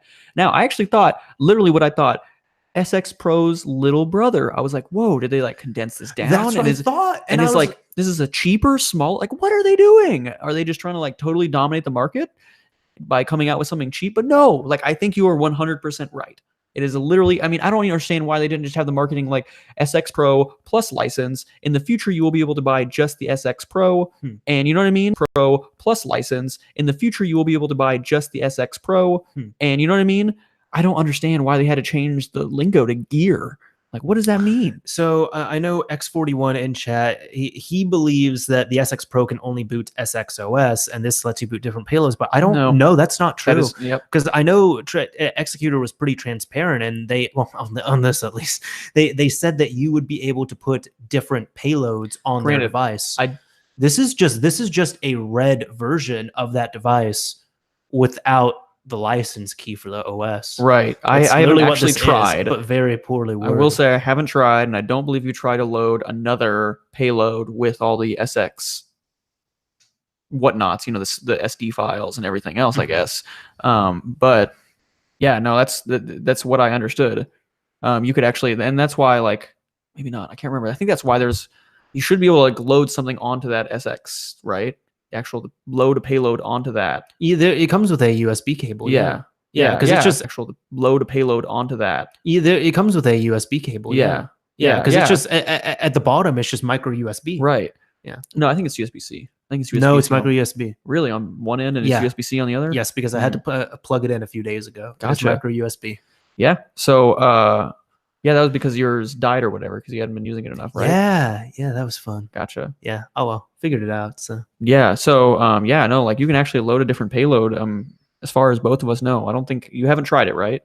No, not at all. But yeah. So I did it right. No, not at all. But yeah. So I'm with you right now. You know, unless again we're totally open to be proven wrong here, but unless anyone says differently, it looks like literally the gear is just a very confusing SX without the OS.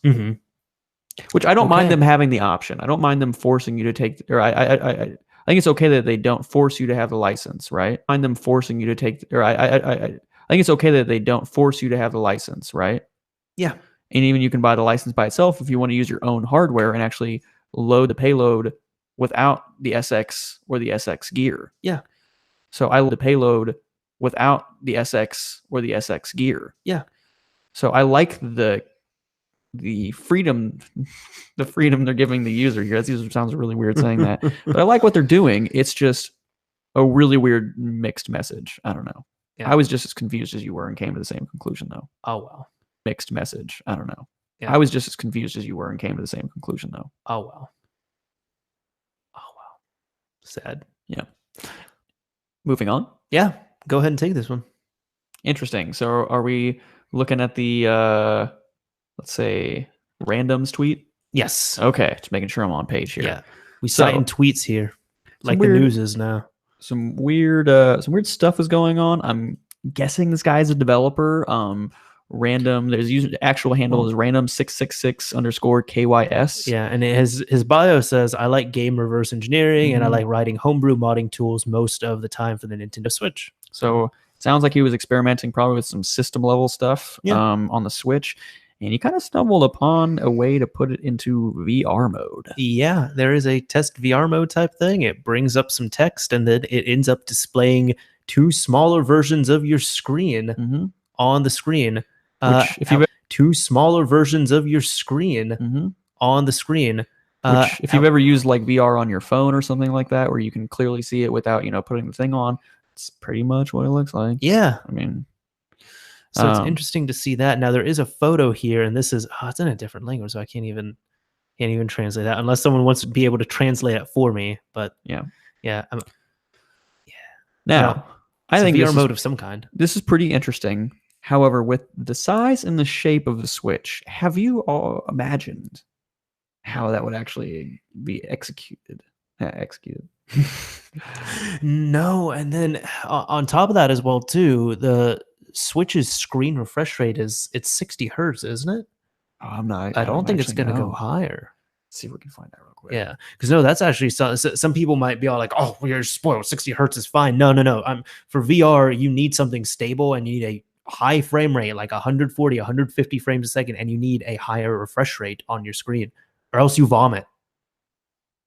I'm not even joking on that. Yeah, I mean, I believe you. I haven't messed around. You've messed with VR a little bit more than I have, only here and there. But yeah, like I haven't found any definitive things really quick from a Google search. But I mean, I'm reading that games cap out at 60 definitive things really quick from a Google search. But I mean, I'm reading that games cap out at 60 FPS. We haven't seen much go above that or anything like that. So I'd be very surprised if it wasn't. And even so, I mean, a game can run at 150, 180 frames a second. But if your screen is 60 hertz, that's 60 hertz that you're seeing. You're only seeing 60 frames a second. Yeah, and it might still feel and look a little bit better, but you're not seeing a faster refresh rate.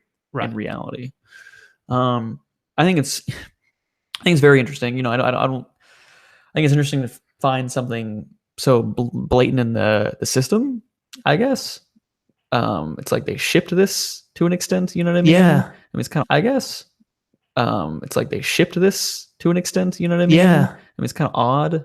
It's there. But I can't see them doing it in the current model, or not without some crazy accessory that like. And even then, how is that going to work? You're going to have a model, or not without some crazy accessory that like, and even then, how is that going to work? You're going to have like your Switch running up to a headset, maybe, right?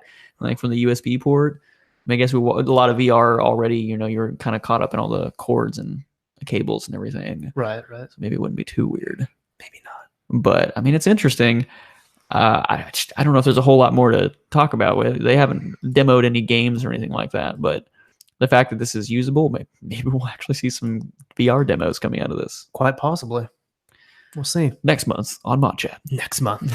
Yeah. But this thing, we have the very last thing available for Switch. Which, this is kind of Switch related. So it's on the Switch. But this is more... It's about the Switch, and it's about a Switch game that's exclusive to the Switch. It's true. But it's more about Splatoon 2. Which is on the Switch. Switch game that's exclusive to the Switch. It's true. But it's more about Splatoon 2. Which is on the Switch. Yes. Yeah. It is. But I think this isn't like a hardware level thing or even like an OS level thing. This is all about the Switch game or Splatoon 2 game itself. Absolutely. So we've talked about, and I don't know if it was our last one or the one before. I feel like it was 2 ModChats ago. We talked about some Splatoon hacking. I believe so. So I don't think it was when MVG was on. But we've seen some leaderboards where people were like, "Hey, Nintendo, fix the cheat, add anti-cheat," or whatever that said. I can't remember exactly what that person at the top of leaderboards did. Please add anti-cheats. I believe that's what it was. Yeah, I think it is. So, I mean, people have made themselves pretty clear. We've add anti-cheats. I believe that's what it was. Yeah, I think it is. So I mean, people have made themselves pretty clear. We've even like on here we discourage people, like if you get into a game where you're on an unreleased map, because that was happening too. Yeah, get out. Get out. You know, if you're seeing some unreleased content and you know it, get out. We talked about it several times on the show. Sad thing is, I don't play that game enough. Every once in a while, I'll jump in and everything's new. Oh, okay. So you're like, is this modded or not? Right. Yeah. Everything's new. Oh, okay. So you're like, is this modded or not? Right. Yeah. Actually, I didn't think about it at all the last time I played, and That's kind of funny. like now I'm just like, I could have got myself caught up. Yeah, so the only people who are going to know are people who play it on the regular. Right. Yeah, absolutely. And the way that Splatoon works is kind of interesting too, because you only have regular. Right. Yeah, absolutely. And the way that Splatoon works is kind of interesting too, because you only have like 2 maps available per kind of game type, whether it's like, unranked or ranked. So you only have 2 maps that you're playing with at once anyway, right? I don't know. Maybe that would be more obvious. I don't know if that would be more obvious. But anyways, it sounds like they have added at least some level of anti-cheat. Yeah. Now, you have a link here that I'm sure you'll post, like always. Yep. But I couldn't find a whole lot more than this. This seemed to be like the source of basically everything. This is really about it. It's from someone who's at least trustable on here, but right. Yeah. So it's kind of we don't have like examples. We don't have like some like network traffic or anything juicy like that. Kind of taking it at his word, but a lot of other outlets have kind of reposted this and seems to be trustworthy. But it's a pretty short message here. Nintendo has introduced integrity checks in Splatoon 2 since version 3.1.0. To be honest, I'm not sure what version we're on or when that came out. Right. But this wasn't a brand new thing. I've known about this for several months, but I've kept silent about it since Nintendo did not seem to be actively banning people. Since an independent researcher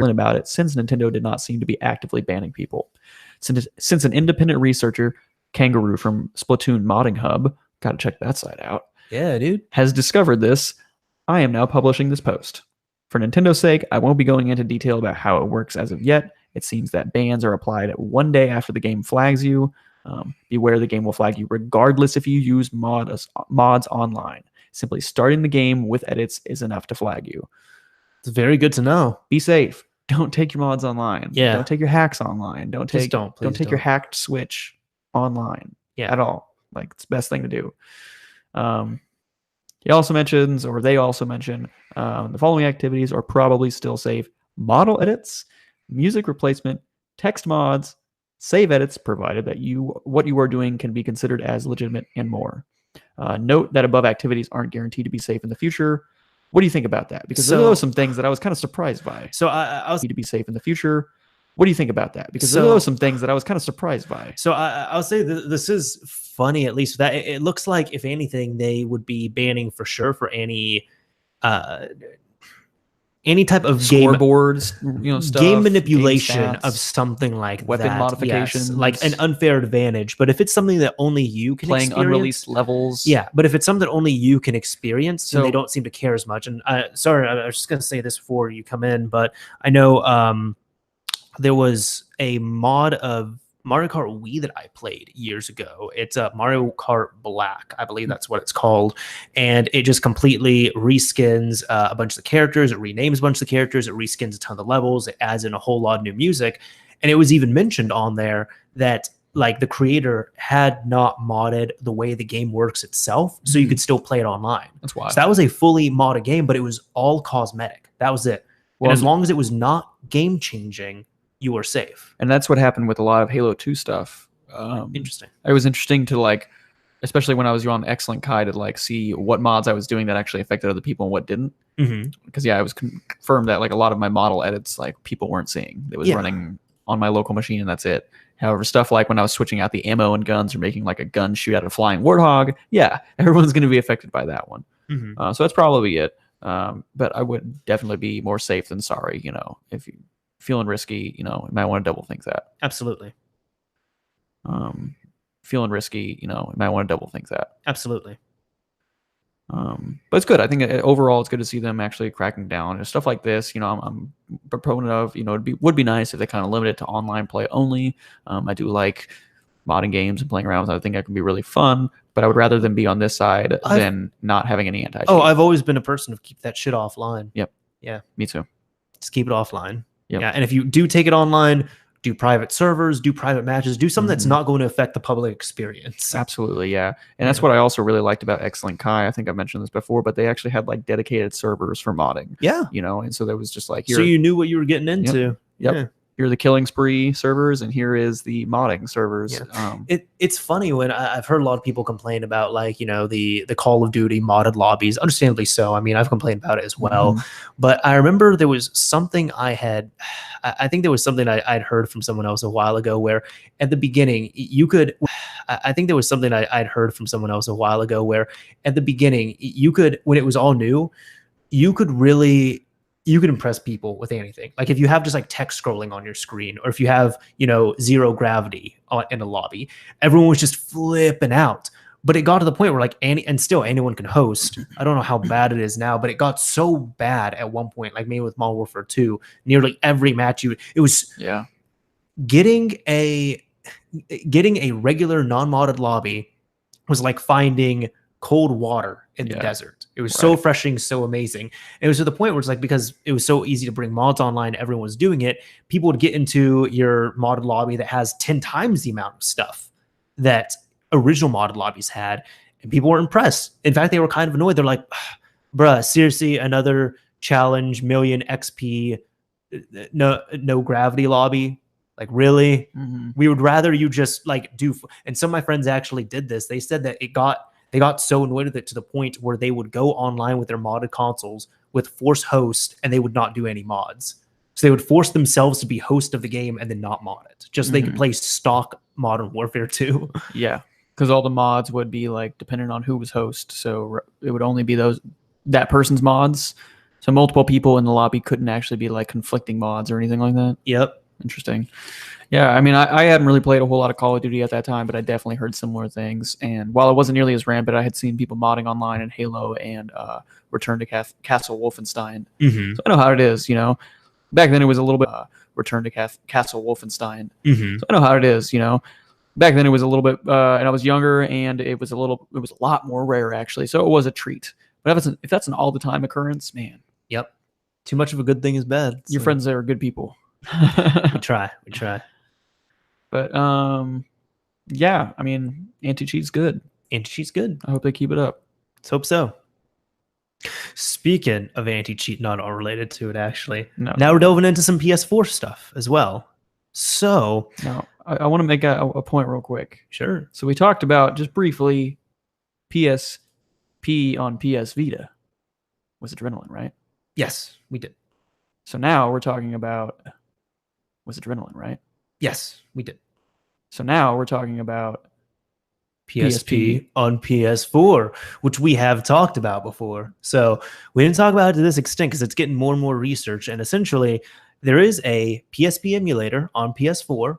Any of the PSP remakes, so we'll just kind of recap this, but any like the PSP remakes, so for example, Parappa the Rappa, Loco Roco 1 and 2, Patapon 1 and 2, I believe, those are not ports. Those are PSP games that then the emulator, it grabs the ISO. Those are PSP games that then the emulator, it grabs the ISO that's very specifically set up, and it loads it, and then it slipstreams in all the HD textures and the buttons and everything. But by buttons, it's like, you know, they're mapped probably to the PS4 controller, but it brings in the new assets is what I'm trying to say. So that's their own way of creating a remake port type thing. It's half emulation, half new assets. Right. But yeah, no, there is an emulator on there, which they haven't really been able to do too much with. However, there's been new information that was put out. So I'll go ahead and share this here once I get access on it. There we go. So this was by Mysis. He ended up releasing this information here. But he's saying, hi. So the PSP emulator on PS4 requires the boot.bin to have certain section names that it is scanning. Most of the binaries actually do contain them after decryption, but sometimes they are stripped. Most of the binaries actually do contain them after decryption, but sometimes they are stripped. Luckily, the string table is still there, and Sony left the offsets of the section header names intact. That means we can identify and restore them. Here's a script that can add those required if an empty entry is found. It'll create a new file. This will not magically make everything working. For that, you still need to identify why the emulator is crashing, but you can read dev/clog. I took partial elf reading code from Flats, so kudos to him. Clog. I just read it out like that. I know it's Klog, but I wanted to say clog. I wanted to. Oh, I'm glad you did. So it seems like on here, further in the PSP emulator, because there's only a select like handful of games that work fully on this because they've been designed around it. Select like handful of games that work fully on this because they've been designed around it. And to me, correct me if I'm wrong, but it sounds like it is looking like the PSP emulator is looking for those strings, like the IDs of those games. Sure. That it essentially whitelists. Well, yeah, maybe. I don't know. It's hard to tell exactly because it says like they were, but sometimes they are stripped, which makes me believe that maybe all the games have these. And based on the ripping process, me believe that maybe all the games have these. And based on the ripping process, maybe it was like it didn't get caught, or it was like that's useless data. Possibly. That kind of implies to me that it should be there from the beginning. If something's stripped, it should be there beforehand. Maybe they were talking about just the ones that were built beforehand. Maybe they were talking about just the ones that were built for the PS4. I'm not totally sure. The big thing about this, though, is it does, like that said, it's not going to be a silver bullet, but it sounds like it can get to a place where it can perhaps boot to the point where you can actually get it to log out some stuff, and then you can, troubleshoot from there, hopefully trace down some things. I'm guessing without that header, it's just, or that section of the header, it is just totally like, doesn't, no stop go. Possibly.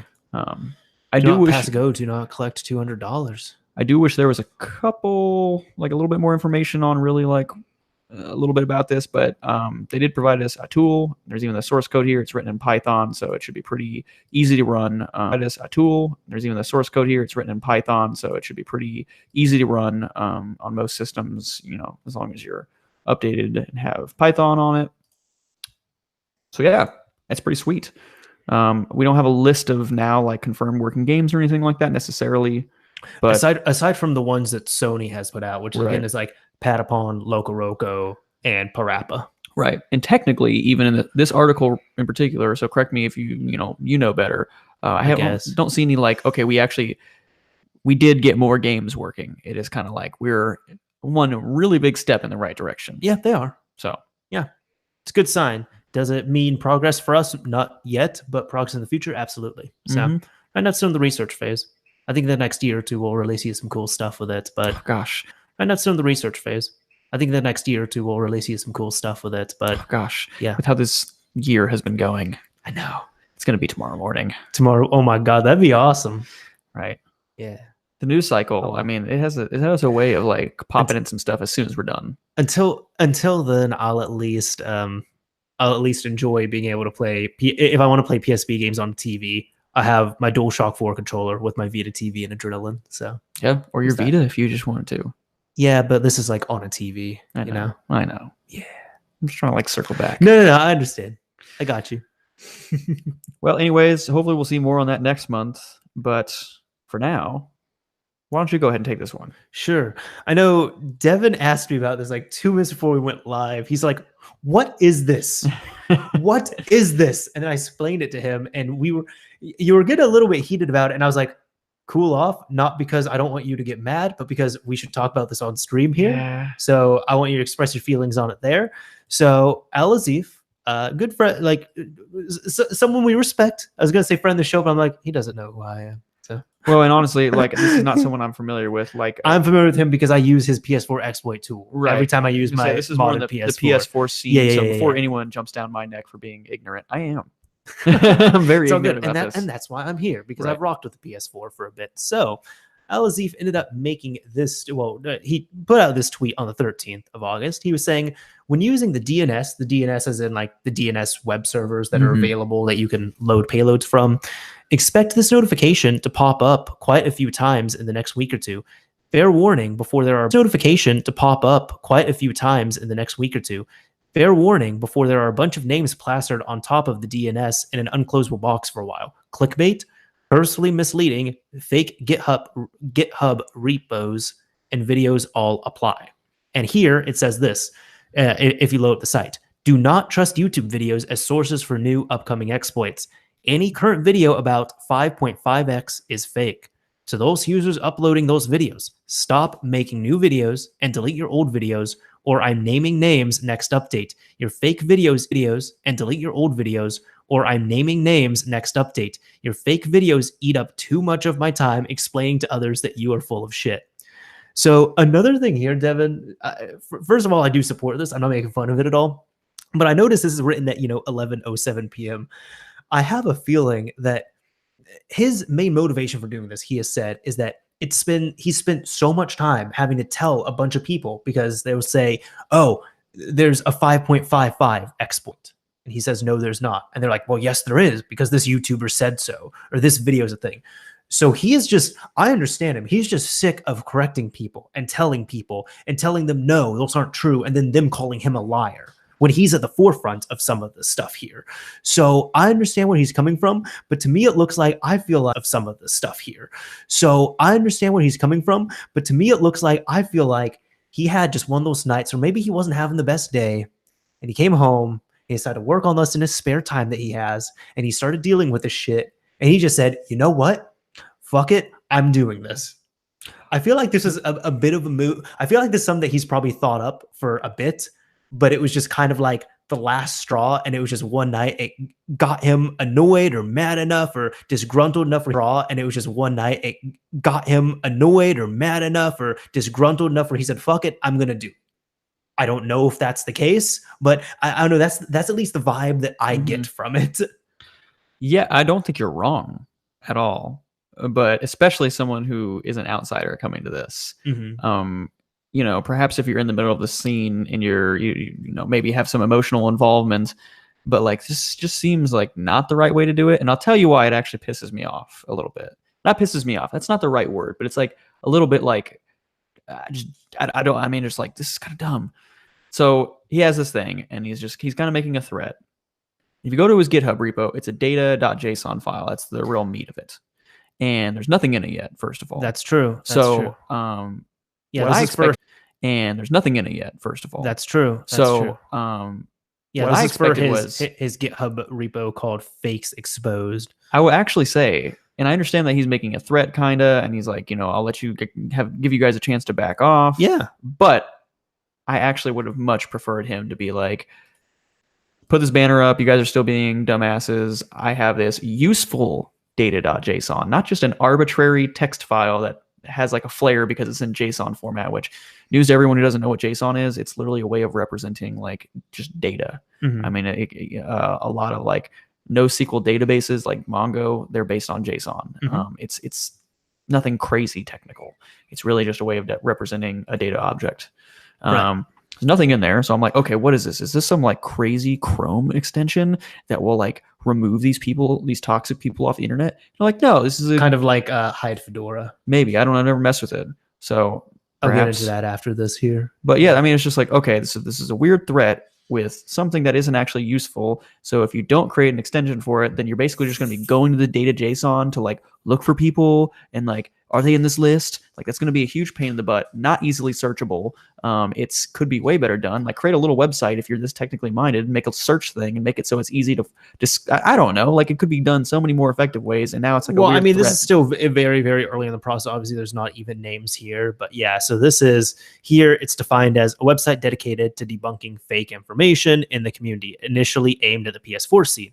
The goal is to allow newbies to the scene to identify users who post fake information. There will be a browser extension to block the fakes content and redirect to their profile on the site, thus depriving them of EP and views. I understand. And I understand the attention behind it. Yeah. But like, this also just seems like now it's like, come to me for all the real news, like one source of information. It's like, that's kind of why we have like the internet too. Like the real shit, like their information. It's like, that's kind of why we have like the internet too. Like the real shit, like there should be better ways of making the real shit float to the top and be able to make the other shit more discreditable, whether that's where this stuff is hosted, having these banners. Like I'm totally in favor of him having that banner. You know, I mean, and there's I don't know, there's just it's a weird. I don't really like the idea of like come to me for all the information because we're all right and you have to trust everything we do. Here's the thing though, Devin. Azif, he works with all the other devs. All the other devs know him. They trust him. They're cool with him. He's a trusted figurehead in the community. All the other devs know him. They trust him. They're cool with him. He's a trusted figurehead in the community. And I know one thing that you had brought up was, what if someone accidentally gets on this list? They're going to ensure that no one's going to accidentally get on the list. You're going to get on the list for, and it's not going to be like one random person saying something like on the internet. It's going to be, it seems like the people that would deserve to be on this list first are going to be YouTubers with 60, 70,000, 150,000 subscribers who are putting out fake clickbaity information like how to take jailbroken PS4 online or jailbreaking PS4 on 6.00 beta update, things like that. And I understand, and part of this, I'm sure you're just like helping the audience understand the scope of this, and that's fine. But I understand the intentions behind this 100%. I understand the reasons, and I understand who he's going after and why. But the whole come to me for non-fake news is like, I don't know if I like that. But this isn't going to be a news source either. And it's not going to be like there's like 200 people on it the first day. He even said in one of his tweets, because people were asking like how many people are going to be on there. He's like, I can count on my fingers how many people are going to be on this list. Things change though. Like, I don't know, like with great power comes great responsibility. There's no way you can get around that. And I think that'll be with great power comes great responsibility. There's no way you can get around that. And I think that'll be the work of the community to do as well too, to kind of police and moderate that. But it's to the point where, you know, there's the main developers like QWERTY and all these people are being told that they're liars, that there are these exploits out there. Yeah, and it's I feel like. And you're just going to throw them on a list and then you're going to call it. I mean, I just don't think it's actually going to, we're not solving like root problems here. So this is a real big Band-Aid. The reason why I think it can be successful is because, so I had mentioned Hide Fedora by name. Now, a few years ago, were you on YouTube and like you would see whenever, it was essentially whenever a video would start going viral on the R video subreddit, you would go to the YouTube comments and there would be all these comments, those subreddit, you would go to the YouTube comments and there would be all these comments, like very 1 or 2 long paragraph comments by all these people who were wearing fedoras. And it would be something like, yeah, I think this, it was funny in a way too, but there was like one video where there was this mom who's like, this dog who was playing with her puppies. And it was somebody who would say something like, yeah, I find this video terribly disturbing and utterly reprehensible and disturbing and all this stuff. And just like, make all this fake criticism on the video and then sign themselves off as moderator of atheism and all these other subreddits. And Devin, it wasn't just 1 or 2 comments. It'd be like, because, you know, you go onto a YouTube video, you look at the top comments and such, but it's like the 20 top rated comments are all of this. And it was just essentially, it was, they were called the Reddit army and they were just trolling and rating all these videos. And it was very organized where when a video would start getting huge, it would get posted onto Reddit army would then assemble and they would get their accounts on there. And it was to the point where somebody ended up creating an extension called Hide Fedora. And he said, this is the extension, you install it in your browser. And what we're doing is we take the user account that is on Google. And when we see that it's doing this Reddit army shit, we end up putting it into the blacklist here. So when you browse YouTube and you're watching videos with that extension, you cannot see those comments. Now, I was like you, I'm like, okay, there's how many users on YouTube? There's like, I myself, for example, I was like, I'm not going to hide this. I'm not going to use this extension because I need to see all the comments on my videos. I can't be doing that. I have to police my comment section. I have to see what's going on. If there's something that I have to remove, I have to remove it. I have to see everything on. I have to see what's going on. If there's something that I have to remove, I have to remove it. I have to see everything on there. Fortunately or unfortunately, within a few months, dead. Completely dead. I guess so. And it's not like it got millions of downloads either. It maybe got tens of thousands of downloads, but Reddit army completely died because of this, which I was initially like you, and I was like, there's no way this is going to work. I guess so. Here's my thing, and I'm trying to think of how to relate it to that. So maybe help me bridge the gap. But the people that are ignorantly finding these things are not going to have this extension. Those people are still going to be doing the things. They're still going to get all the search results, and they will still probably go to them. And then he's going to be like, download this extension to get rid of fake news. And he's still going to have to like confront them. I don't know how it relates to the Reddit army thing. I don't know. It's kind of hard to compare because they're two very different situations, I guess, because no one's going to this guy's website and getting the fake information. Well, a lot of people are when they're using that DNS extension, when they're putting the DNS on their PS4, so that way using that DNS extension, when they're putting the DNS on their PS4, so that way essentially that means if you put his DNS on your PS4, every time you're going to boot up your PS4 and load up a jailbreak, which is required because it's a tethered jailbreak, every single time you drop a payload, you're going to see the warning. Sure. I mean, I guess, yeah, that's good. And that's why I think that would actually probably be way more effective than this. Like, I don't know. It seems like a little bit, I don't know. Maybe we'll see. Maybe I'll be proven wrong. It seems a little bit weird to me. It seems like it won't be that effective, and it seems a little high and mighty. And I understand that there's like people behind it, but it's just like, I don't know. I can't help but feel like there are better, bigger ways that you, I don't know. I can't help but feel like there are better, bigger ways that you can handle this problem. Having, especially if it just stays in this data.json and if there's no extension that even comes out of it, because I think that was part of my frustration. It was like, let me give this a shot. Let me go do this. Oh, you're just kind of blowing smoke right now. Okay, I don't doubt that this guy could come up with an extension, but you have drawn me in and then you have nothing to show for it. It would be nicer if you knew it was like, here's the people, here's why. And it's very much in development right now. Here's the people, it's just an announcement. Here's why, here's an extension, see how it changes your life. Maybe I would have given it a shot. Maybe I would have been like a little bit more like, it seems to be working well. I don't know. I mean, but like now I'm just like, okay, you spun me in circles a couple times and I'm really not getting it. I don't know. So I want to kind of address some comments here as well too. When like one person is saying, there's some comments here as well too. When like one person is saying, the best thing to do is ignore it. Creating an extension like this feeds into the laughter. Ignoring it hasn't helped though.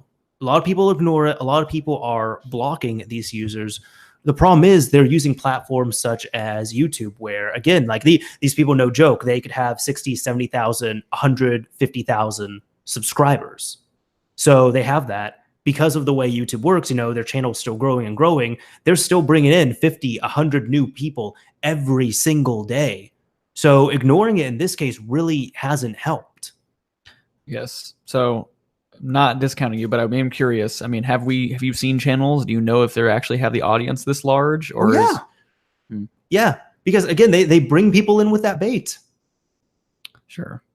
I just question, like, how can you get your channel that large and then drop shit like that? I feel like that would be very damaging for a channel, especially with 150,000 subscribers. But I'm sure it's possible. 50,000 subscribers. But I'm sure it's possible. I don't know. I don't know. Maybe I would feel better if I saw some like numbers, like these are the things that are affecting people. These videos have this many millions of views or something like that. It's not that it seems childish, but it seems like this is the wrong move to me. I don't know. It's somewhere in that range. It's not like totally like childish. Like, he shouldn't be doing that. He shouldn't, it's not the right word, but I guess that's some closer to what I guess other words might be coming to mind. I don't know. No, I get that. I think if this can be deployed successfully, then it could help with that, but we'll see when it actually comes out. Yeah, I mean, I'm all I want the community to be as good as possible, at least. Yeah, I mean, I want the community to be as good as possible, the least toxic as possible, the most informative as possible. Yeah, I don't know, just a repo of fake news contributors does a searchable spreadsheet seems more effective than me, to be honest, in this current iteration. Yeah, there's people, by the way, who are saying here too, like, paying for subs and not every subscriber is real. This is native growth as well. I feel like I've been on YouTube enough. I've grown out my channel. I've seen this as well. If people are paying for their subscribers, paying for their views, you see spikes in it. You see spikes, a ton of spikes. If it's just natural progression, which that's what you see spikes, a ton of spikes. If it's just natural progression, which that's what a lot of these channels have, unless they have like, a video that goes somewhat viral, then you'll see a spike, but then it will come back down. That's natural right there. That's not going to be, just it will come back down. That's natural right there. That's not going to be, just paying for a bunch of subs, what have you on that. Yeah. So, oh well. I hope we'll see what happens. One way or another, things get better. I hope so as well too. Yeah. We'll see. We'll see how we fight it. Either way though, new console. New console. Oh, okay. Console? Yeah. It's like, what new console? But yes, moving on. We're going back to Nintendo land real quick with the 3DS. We are. So it's been a while since we got an actual. It's been a hot minute. Official OS update too. Yeah. From Nintendo, but we got one. Packing 11.8, and they didn't necessarily just do their little let's patch the most exposed hole real quick and call it good. Seems like they've brought a little bit more into this update. Yeah. The very first thing it did is it broke all custom firmwares. So custom firmware had to get updated. I believe there's only 2 supported custom firmwares right now that work. Which would be, I'm guessing, Luma 3DS, and the other one is a fork of some kind, which isn't being updated, but it got updated for this. Yeah, interesting. I'm not sure familiar with the other one, but I was guessing Luma was definitely on top of all that. So yeah, if as long as you're using Luma, you should be able to update that. What you want to update your custom firmware before you actually perform the actual update. Yep. Luma is backwards compatible with the OS versions, so definitely do that.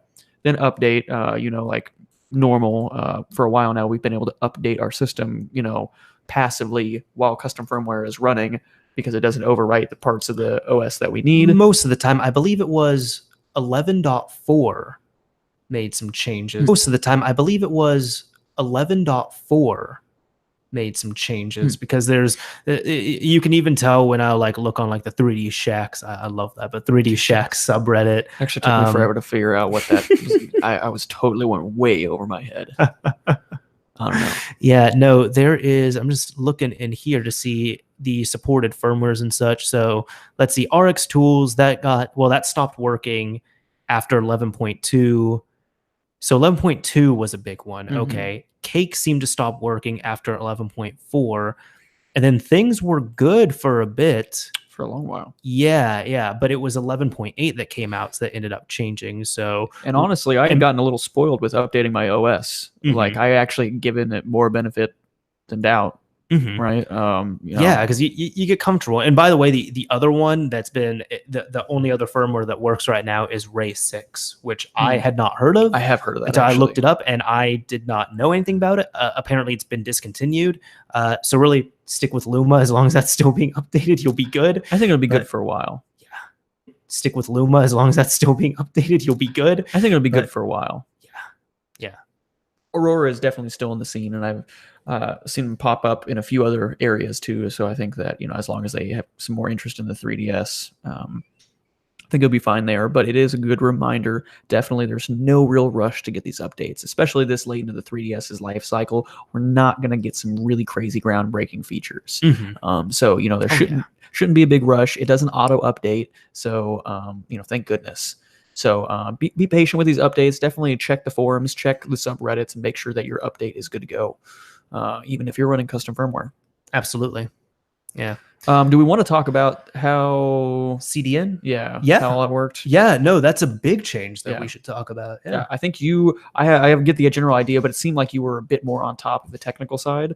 So if you want to take it away. I guess so on that. So very short thing is now Free Shop and any type of other third-party CDN downloaders as a content delivery network for Nintendo do not work. Those have been killed off as of 11.8. There's been it seems like there's new server-side checks, but on top of that, it seems like there's new server-side checks, but on top of that, then not the full Switch anti-piracy implementation we've talked about to perfectly detect what's real, what's fake, what's been pirated, where it was sourced and such. Part of that has been backported over to the 3DS and is in 11.8.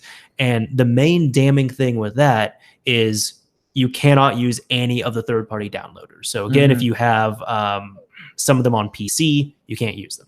if you end up having a free shop, you can't use that either. And I think it's even been shown that even if you essentially use your console certificate and get onto a third-party downloader, you can really only get what you have actually paid for. And then on top of that, if you make any malformed requests, it's going to be really easy to ban you as well too. Right, that's all going to be in their history, yeah, their logs and stuff like that. Absolutely, yeah. Now, one thing that maybe you can provide a little bit of clarity on, because I had misread a couple things, or maybe there was a bit of misinformation in the beginning when this first dropped. But I thought if you had already downloaded a game using these third-party downloaders, such as Free Shop, that that game was at risk of getting your console banned or something like that, already existing on your 3DS. Whether you went online or whatever, just having that already on there. I think that's not the case. That's not the case. No, the only thing that would really get you in trouble, and trouble as in getting banned, is if you are playing a title online early. Right. Yeah. Right. So they're not. I think that's part of where it has a little bit of difference between the Switch. Right. The Switch is a little bit more aggressive on checking for that stuff. Mm-hmm. So as far as we know, if you already have stuff installed on your console, you shouldn't have a whole lot to worry about, but don't go trying to download from the CDN. I know we had talked. You can't. Yeah, right. Well, right. Yeah. And I wouldn't even, that's what I'm saying. Don't go try. Mm-hmm. It's not even worth oh, yep. Yeah, right. Well, right. Yeah. And I wouldn't even, that's what I'm saying. Don't go try. Mm-hmm. It's not even worth oh, yep, confirmed, it doesn't work. It's don't get yourself on that list. Exactly. I know we have talked about this in the past. And I think we were both pretty much on the same page. Yeah, I think that downloading straight from Nintendo anyway is one of the dirtiest things that you can do. Oh yeah. I've never felt that great about it to begin with. So I don't know. This is kind of one of those things I'm on board with it. If you're gonna pirate stuff, at least put in go to the plug sites. Put in a little bit of effort. Yeah, but if you're gonna pirate, go to the pirate sites. Well, that takes several layers. If you're gonna pirate, go to the pirate sites. Well, that takes several layers, right? You have someone who has to rip the game. First of all, you have to have someone who gets the game legally. Yeah. If you take out the CDN stuff, getting straight from the content delivery networks, mm-hmm. You're having to purchase the game. Yeah. Then you're ripping the game, and then you're distributing it. And then you're risking going to download it. I mean, there's several more layers, and for some reason that makes me feel better because I think it requires a little bit more competency. So get this. I had a friend, I called him out on this, and he dead ass was saying that he didn't pirate because he was getting his games from Nintendo CDN. Yeah, no, it was really funny because it was myself and some other people were having a discussion about it, and he was just like, "Guys, I actually don't really pirate anymore. I use these." He's like, "I use these streaming services for my movies. I have to buy my Xbox One games. I get my gaming services for my movies. I have to buy my Xbox One games. I get my games for my 3DS and Wii U from Nintendo." And I was like, "Dude." Just because I was like, I know for a fact your consoles are modded, and just because you're getting them from Nintendo doesn't make it any better. So, and it wasn't like he tried to debate with me. He kind of laughed. He's like, okay, yeah, you got me. Yeah, it's like saying, hey, I've hacked into Sony servers and I am getting all their movies for free. They're out already. It's okay. It's not pirating. They're available. But I've hacked straight into their servers. I mean, that's hacking, that's a loose term, but I think it could apply here. You're literally hacking into their servers when you're doing this stuff like that. Yeah. So, you're using hacking into their servers when you're doing this stuff like that. Yeah. So, you're using a service to, get a purchase ticket loaded onto whatever device you're using. Yep. And then end up getting the download because you are proving that you own the game. Right. And I definitely subscribe to hear the more of the hacker term of cleverly coding and kind of breaking the rules a little bit, if you will. There's not as much cracking going on. There's no encryption breaking, or at least the methods what we were using before. It was actually pretty simple, and it was kind of stupid. When it all came out open, it was are you serious, Nintendo? Really? It's this easy?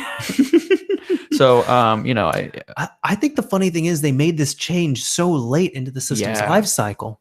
Well, I'm guessing, there was probably some management meeting hey, now that the Switch is out on the market and all this hacking stuff is coming out, they're like, this is working really freaking well. This was a great idea. It's tried and true. It's proven now. how can we get some of that on the 3DS just to save? Because they're still investing. They're still releasing games. They are. But I'm sure there's also people who are just sitting there like looking like this. And there's like, hey, you know how management goes sometimes. No, but they're just sitting there and they're like, this is so great. And this, wait a minute, you're telling me this console's been out since 2011 and we're implementing this now. Yeah. Yeah. But the 3DS is still selling. In fact, I have 2 coworkers that like about 2 weeks ago, same weekend, they both got new 2DS XLs per my recommendation. Very nice. Yeah, because they were looking for some consoles, and I was like, actually, if you're looking for one, like, do you care about 3D? No, get the new 2DS XL. Mm-hmm. Yeah. Yeah, totally. Then per my recommendation too, they also modded them. Hopefully they didn't brick their console. No, they didn't. One person I thought it was funny because he hit me up. He's like, yo, dude, so last night I started modding my 3DS and I had to stop. I was like, wait, why? He's like, it got to the SD card part. I was like, wait, what are you talking about? He's like, I never really used SD cards. Like, I didn't have a reader. I never had a reason to use SD cards until yesterday. It's like, yeah, that's essential when you're hacking. Gotta have a lot of readers. Exactly. A lot of SD cards and a lot of readers. I thought that was really funny. Dang. So, yeah, I think it makes sense that they're kind of keeping up on this. It is amazing. This should have happened a while ago. Nintendo should have used the 3DS as a test bed for this. These enhanced security improvements. They really should have, yeah. But to their credit, they were probably all in on Switch. They were really hyper focused on that fresh start. So I don't think this is a terrible thing. I think it's good. It's the appropriate thing to do. Keep it up, Nintendo. Yeah. As much as I like to hack around and play with your stuff, they're pick your battles and know where like some things are more important. Yeah. Do want to just point out, because we did mention it real quick, Wii U. I've not heard anything about the Wii U. There's been OS updates or anything like that. Oh yeah, we haven't really heard anything about it. Is dead, Devin. Is well, dead. I mean, we'll see. I wouldn't. I guess this sets. What I'm saying is this sets the precedent. Maybe we could see a Wii U thing, depending on how easy that is. Because I think a lot of the CDN stuff worked the same between the two consoles, right? The Wii U. I think the Wii U is definitely more dead than the 3DS. It's deader. It's deader. You can at least go and you have multiple options to buy multiple brand new 3DS systems. Yeah. Yeah. Remember the Wii U, like people, like when the Switch was announced, like the Wii U was being discontinued, people couldn't find Wii U's, and it wasn't because they were selling out. It's because Nintendo was actually requesting, not manufacturers, but they were requesting businesses to send their Wii U's back. They're just like, we're just going to forget about it. It never happened. Finally get one, you unbox it brand new, and it's already has dust on it. Well, don't you realize when they got like all the brand new Wii U boxes back, they recycled those to make the Labo? Oh, yeah, maybe. There was a whole lot of Labos that they were able to make. Yeah, whole lot. I still need to give that a try. It's cool. So fun. Man. I don't own one. My brothers have both the first 2 sets, and they're really cool. That would be a sweet gift. Yeah, for sure. Yeah, ideas. Hopefully, certain people aren't watching this. So I think we've made ourselves clear on all of that. Yeah. So feel like moving on. Yeah. So new console. Wow. Not a new console, but you good? Oh, okay. Never mind. I think we okay. I was on to the next tweet. And I didn't realize it was part of the last thing. Oh, so good. You just got a little famous on Twitter by getting a shout out, or not a shout out, but a reply from Wii U celebrity, or I guess hack celebrity. Oh, Plylect. Oh, yes. Yeah. So, which if you wanted to see that, I'm sure we're going to put all this in the description and stuff like usual. There is a 3D Brew kind of article that has a little bit more detail on some of these changes at a low level. Mm-hmm. So, sure, it'll be easy to find. Absolutely. Mm-hmm. Yeah. But yeah, let's move on to a new console. I can go ahead and take this one if you're cool with that. Please do. Yeah. So this is pretty cool. It's definitely got the developer and me kind of jazzed up a little bit. Yeah. PlayStation 2. The PlayStation Java. So I did think of you when I saw this. Yeah, I'm a Java developer. I don't have like, I'm not a diehard Java guy, but it is like kind of the programming language that I have the most experience with. Mm-hmm. It's what I use at my day job. It's what I develop in on a regular basis. Sorry, guys. And this is really interesting. And it actually they did it in a way that was really peculiar to me. Okay. So one of the biggest benefits of Java is actually the JVM, the Java Virtual Machine. Yeah. And what that allows people to do is basically people develop the Java Virtual Machine, the JVM, for whatever platform you're running on, and that makes it so that you can use that same Java code on anything without having to recompile your Java code or anything like that. Sure. This is one of the big selling points of Java back in the day, portable code. It's easy, like you write a JVM for an embedded system and you can just write Java on your computer, throw that on a VCR or TiVo or whatever, and you're up and running. So that was a big benefit of Java. Now, Java has evolved a lot over the years. It's got a lot of updates and it's still evolving quite a bit at an enterprise level. Yeah. So, and I don't know what version of Java they're using here. I couldn't quite figure that out, though. I'm sure if you dug into some source code, you could.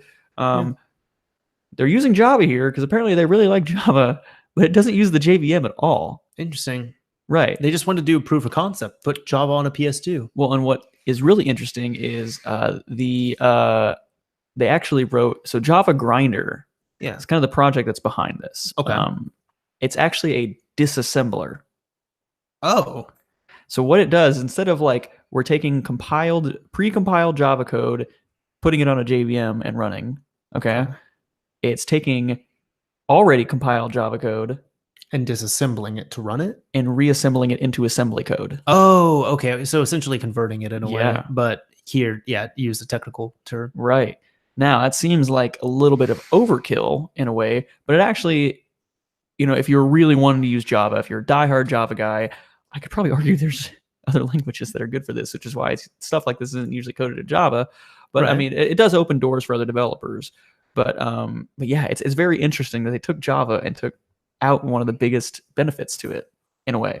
However, that being said, anytime you run a virtual machine, you're going to have immediate overhead. And that's actually a big complaint about people that don't like Java. It's like, hey, I can get way more performance out of something like Go or C++ or raw C because you're not having to worry about this virtual machine layer on top in between. And on the PS2, I'm sure that would take a heavy hit, especially with just lack of optimizations. Yeah. A lot of this hacky stuff comes with. So yeah, it's pretty interesting. One other thing that I'd like to point out, which maybe you don't know as much about or haven't thought as much about. So Java Grinder was actually written in C++. I did see that on here. Not Java. Interesting. And a lot of times, so like maybe you don't know this, but like. So the disassembler here was coded in C++. Right. And then it works with Java code. But a lot of times when you're messing with stuff like this, like it's a good, I don't want to call it proof of concept. I'm not sure what the right word is. I bet you if I heard a phrase, I would be like, yeah, that's it. But like, Java, the Java compiler is compiled in Java. Yes. Right? Yeah. There's lots Java of stuff like C. that. Like build tools, like there's build tools out there for like stuff like Java, like there's Maven and Gradle and stuff like that. I know someone who worked at Gradle. So Gradle is like a build tool for Java, and Gradle is built with Gradle. Like originally it was not. The very first time it was not, right? But after that first compile, once you build a working compiler, then you work to build your thing on that thing. So I thought it was kind of interesting that it's like you're all over the place here, right? You wrote C++ to make this app that disassembles Java and then converts it to assembly language. That is dope. It is crazy. That being said, all the technical stuff aside, it's pretty cool. They had some 3D demos running, and I was honestly very impressed because this person mentioned like, yeah, I've never really done any 3D programming, but I made all this really trippy artwork with all these weird different psychedelic looking things. Made it like all in Paint, I believe. Yeah, maybe. Yeah, except for like one or two pieces. Yeah. Yeah, I'm sure like the images, the textures that he like put on there, and they weren't like crazy complicated. They're solid colors and stuff like that, But it's just like it's wild. Like the technical nerd in me is just like, this is awesome. Again, one of those things like this is truly one of those things where it's like, yeah, is this going to be useful? No.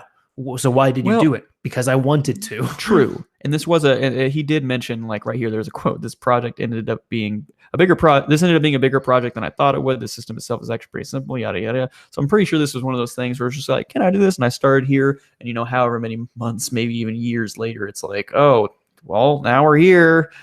But will it be used? I don't want to say it won't actually be, because Java is a much, much, much easier language to get into than C++ or a lot of these other things, which I think I would say most of this stuff is probably coded in C++, unless you're using an interpreter like Lua. That's just a very good tried and true thing. You know, it's compiled to bare metal. It's already compiled to assembly language, essentially. So you're kind of removing that step, but Java is a pretty easy language to get into. A lot of people know it already, so it just opens up the doors for people who just already have that technical expertise. Yeah.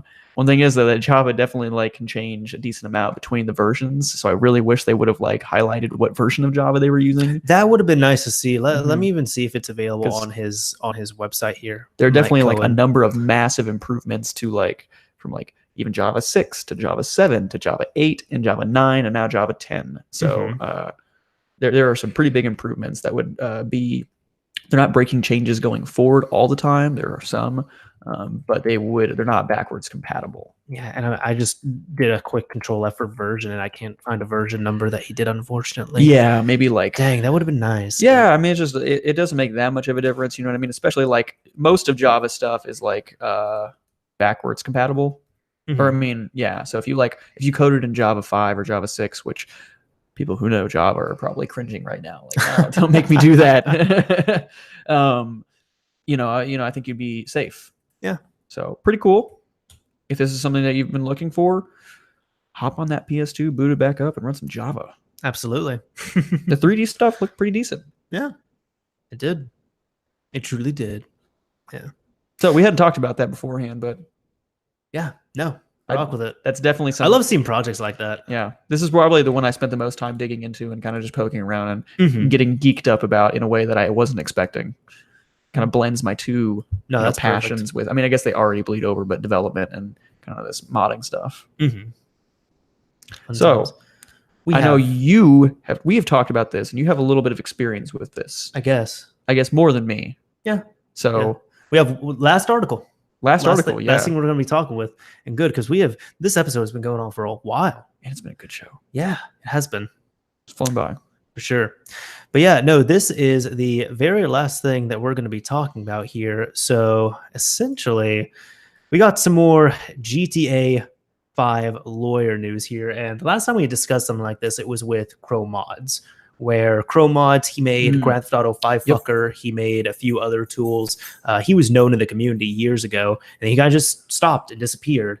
And the thing that came up with that was he was hit by Rockstar. And they said, we're not going to sue you as long as you help us fix our stuff and promise to never touch this again. He signed a contract.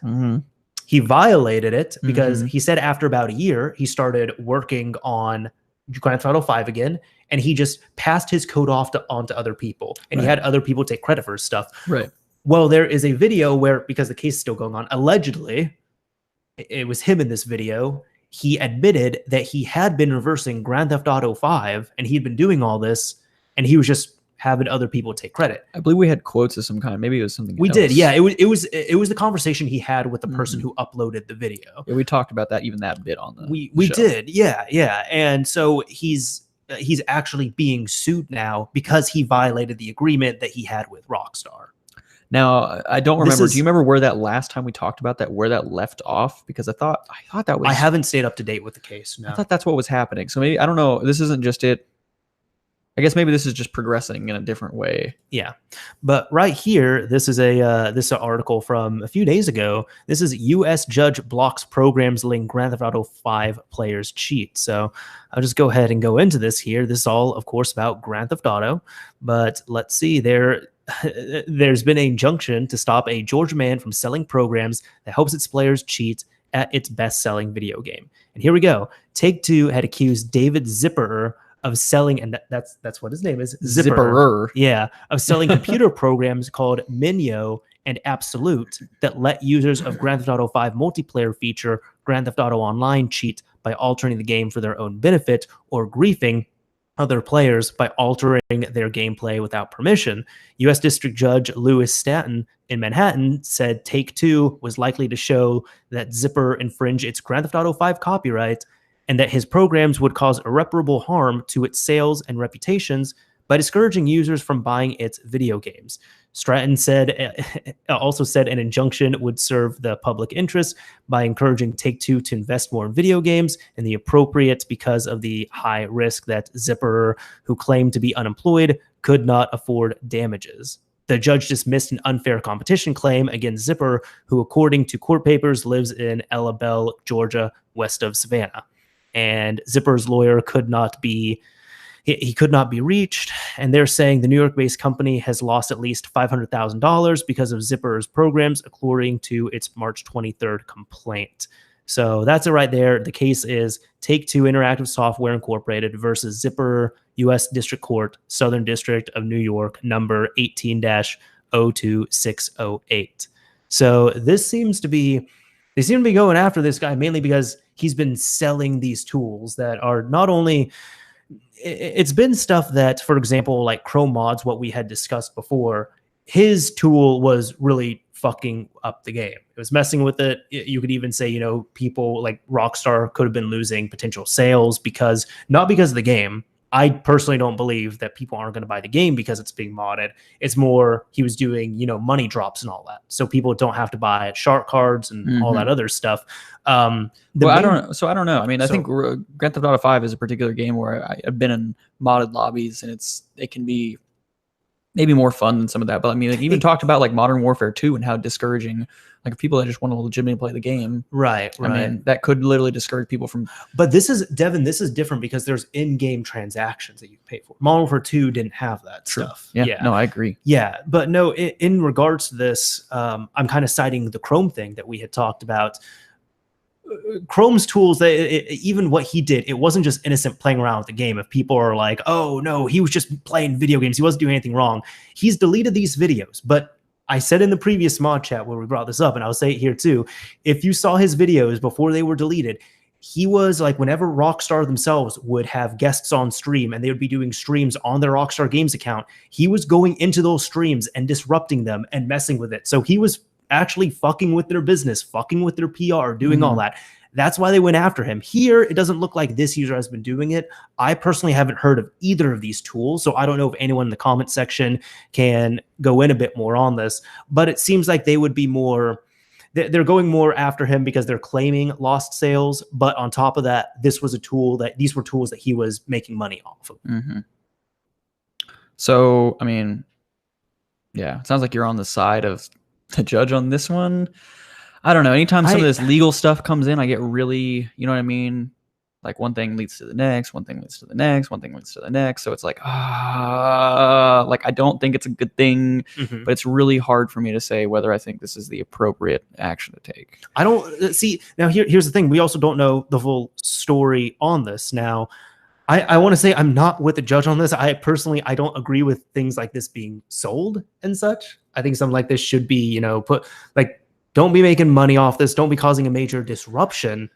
But when it comes down to it all, I don't know if this guy had gotten cease and desist letters before. And if he got like a cease and desist and he still kept going, then this would be different. Like, for example, with the Chrome case, when Rockstar came after him, they told him, hey, help us fix our stuff. Stop the shit now. Sign these papers. I think that's respectable enough. They're suing him because he violated that agreement. Yeah. But with this, I don't know if they had sent him cease and desist before or what was going on. But I think the reason why they're really going after him specifically is because of the business aspect of it. Not that they're necessarily losing sales, but because he was monetizing this. And I agree. Yeah. I think that does tread into the territory of being more legitimate to take a legal action against. But yeah, I guess I don't know. That's where I have trouble because I still feel like that could be used as precedents are set and precedents are used all the time in court, right? Like, I guess I have a fine line maybe where I think that it's stuff like this is okay and stuff like this is not. Banning people is one thing, protecting your thing by not letting people get online or cheat. That's one thing, but legal action does. And Rockstar's no stranger to this either. I know they've shut down other projects, and one of them, I don't remember what it was called, but there's a Grand Theft Auto modding tool, just a general Grand Theft Auto modding tool, and the person who created it ended up getting a legal letter against him from Take-Two Interactive. And this is over a year ago, but this ended up causing a large uproar because it was designed to mod the game, but it was specifically designed to not touch any multiplayer stuff. You couldn't take this online. It was mainly for messing around, fucking around with the game offline, doing single player stuff, but even a lot of machinima based stuff as well too.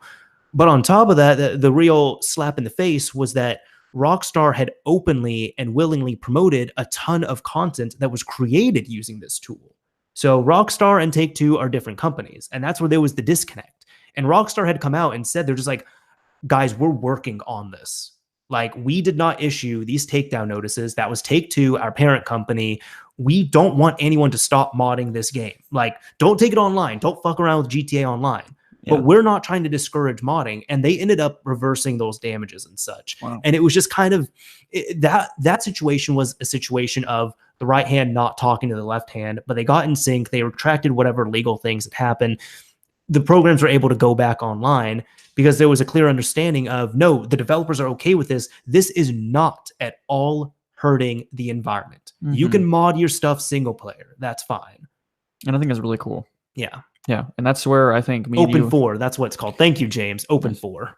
I think that's where me and you align pretty well, though, too, right? Is like keep it offline. Like, if you're not hurting anyone. Yeah. You know, this is victimless, right? Yeah. You're just playing offline by yourself. It's great. I don't know. Yeah. I don't have a whole lot more on this matter. I think we covered it pretty well. Mm-hmm. If you have any final words, go for it. But I'm good on that. Yeah, I know I kind of cited like 3 different cases all in. Yeah, that's fine. It's good. Yeah. I think that's good. I mean, that's why I mentioned precedent, right? I think like relating these things and like keeping whole perspective in and not reacting based off emotion and fear is important. Yeah, because and the reason why I brought up that last case is because like I want to put out there that Rockstar and Take-Two, like, yes, they did fuck up with that, but they reversed it and they have made it painfully clear. Mm-hmm. They are okay with single player custom user generated content and modifications. They did mess up with Open 4. That was their bad. They took it back. So if you're modding your game offline, they're really not going to care about that. Mm-hmm. But we've even seen it with, I think there haven't been court cases on this, but there's been other monetized Grand Theft Auto modding services that have also been taken down by Rockstar themselves. So they don't want people selling online modding services is the thing. I can agree. ModShop, thank you for the $5 donation. Very much appreciated. But dude always comes through. I know. It's incredibly appreciated, man. And we honestly, your like presence here all the time, your, help and positivity in there is more than worth the $5, but it's so appreciated. Absolutely. It genuinely feels like really, really good to have some like fans out there that, not only are in the chat, but we hear from you on Twitter and whatnot. We, talk in and out of things here and there. It's great to have this kind of community. And like, I mean, as someone coming into this, you know what I mean? This has been your baby for a long time. And I guess I've been on the podcast for... You know what? This is one thing, Devin, I didn't put this on the list, but seeing this here just prompted me for it. And this is, by the way, this is not a payola thing. This is not... I'm not getting paid to promote this, but this just jogged my memory. And I do want to give ModShop a shout out on this here. All right, hold on. Let me not spoil it yet. Sorry, one last thing on here. ModShop himself ended up making this thing called the SD Tool NX, which, in case you don't know, Devin, the NAND chip can just be unplugged on the Switch. Cool. So this guy, because he's made a 4 gigabyte like Corona reading SD kit before. It looks like he pretty much did the same thing, but adapted to the Switch. So as you can see, it's this SD card looking thing. It has a plug on the other side, and there's your Switch NAND. You take it out of your Switch, you plug it in. Okay. Discoloration. Oh, from my bad. Yeah, I'll have to put it. I'll have to put it up. But yeah, no, you just do that, and then you can plug it into an SD card reader. And you can dump your NAND and write to your NAND and manipulate it that way. That is sweet. That seems like a huge... Maybe it's easy for Nintendo to work on them like that, I guess. I guess so. But dang, that seems crazy. Yeah. Well... So yeah, shout out ModShop on that one. ModShop's awesome. I mean, I've heard great things. I've seen great things. And obviously, the donations are more than enough. For sure. Definitely not a paid promo, he says. It's not even for sale. Oh yeah. I really hope he does put them for sale though. That'd be cool to see. Yeah, no, that donation is just out of the good from his heart, and it's really appreciated. Yeah, thank you, man. Very much appreciated. So that being said, should we go ahead and transition to the end of the show? Yes. Yeah. So, and this is not the end. It is not the end before everyone goes. Right. But we've got people in here talking. We've got good people. I see familiar faces. Some good vibes. Good vibes all around. Yeah. I didn't even see a whole lot of like mucking around in the chat. Same. And like the little bits I saw, like the moderators handled it pretty well. So thank you. Yeah. I found it funny though that we had that PS4 jailbreak, like the PS4 clickbait article type thing. Yeah. And there was like 5 people who came in asking about, can PS4 latest firmware be jailbroken, please? Doesn't help my case, but I will say though, it seemed like a majority of chat did agree with you on your side, where they didn't want one collective being policing the fake news. I'll have to go back and read because I was too into the conversation. No, and that's fine because it makes for a good conversation. Yeah. Yeah. So, anyway, so like we mentioned at the beginning of the show, 30 seconds behind. So we're sorry if we're kind of stalling here while you're like, my question's right there. But feel free to send stuff in. We'll get it to it hopefully within like 30 seconds or absolutely a little bit longer if we get caught up. Yeah. So when it comes to this part of the show, we normally spend about 20-30 minutes or so answering questions that people might have that you drop here in the comment section live. If you're watching or listening to the post live version of this, sorry that we're not going to be able to answer your stuff right now, but come out to a live show and we'll answer some of your stuff if we're able to. So I do want to make just one comment. It's not a question. Sure. Dentron. Sure. Has said, why does it seem like Nintendo takes 1 step forward and 2 steps back? Certs are in, but removable NAND chip. It's like, yeah, that is a little interesting. Especially because thinking about it too, like, wouldn't a removable NAND chip like that be more expensive per unit to produce as opposed to a NAND chip on the board? Yeah, I would think so. They would have to, yeah. Yeah. I would think so. I don't Nick, thank you for the $1 donation. Agreed. I was waiting for the segue out of that, but it is very, very much appreciated. I don't know. Have you seen Nick in the live chat before? I'm sorry, it's not coming to mind. Yeah, it's a little bit unfamiliar. I'm sorry if that you've been in there before, but if you're a new face, you're definitely much appreciated. Glad to have you in the live chat. I think the thing is too, with a lot of content creation, one thing you also have to remember is you have a lot of Jesus Christ, Scuba Steinglass, $1. Thank you for that too. We're not Steingas. Steingas. He donated. Get his or her name right. Steingas. My bad. Thank you to you both. Yeah, that's awesome. But yeah, no, that's one thing with it. I was gonna say with content creation, you have to remember that you have a lot of silent fans. That's true. You have a lot of people that will be fans of your work, and they might tune in for every single video, and they will never comment. Well, and like we've talked, I was never like a hardcore watcher of yours, but like I think I was pretty dang silent. Like the first time we actually talked was over like DMs instead of like YouTube you sent comments. Me a message and I'd never seen your username. Right. But like I had been a fan, and you know what I mean? It was just like, hey, dude. Yeah. And I was like, sup, dude? Yeah, it's good. So thank you both so much for not only coming to the live chat, but donating. Come back to the live chat. You don't have to give us money every time. But if you do, like ModChat over here, you crazy, the appreciation will never slow down. I can promise you that. For sure.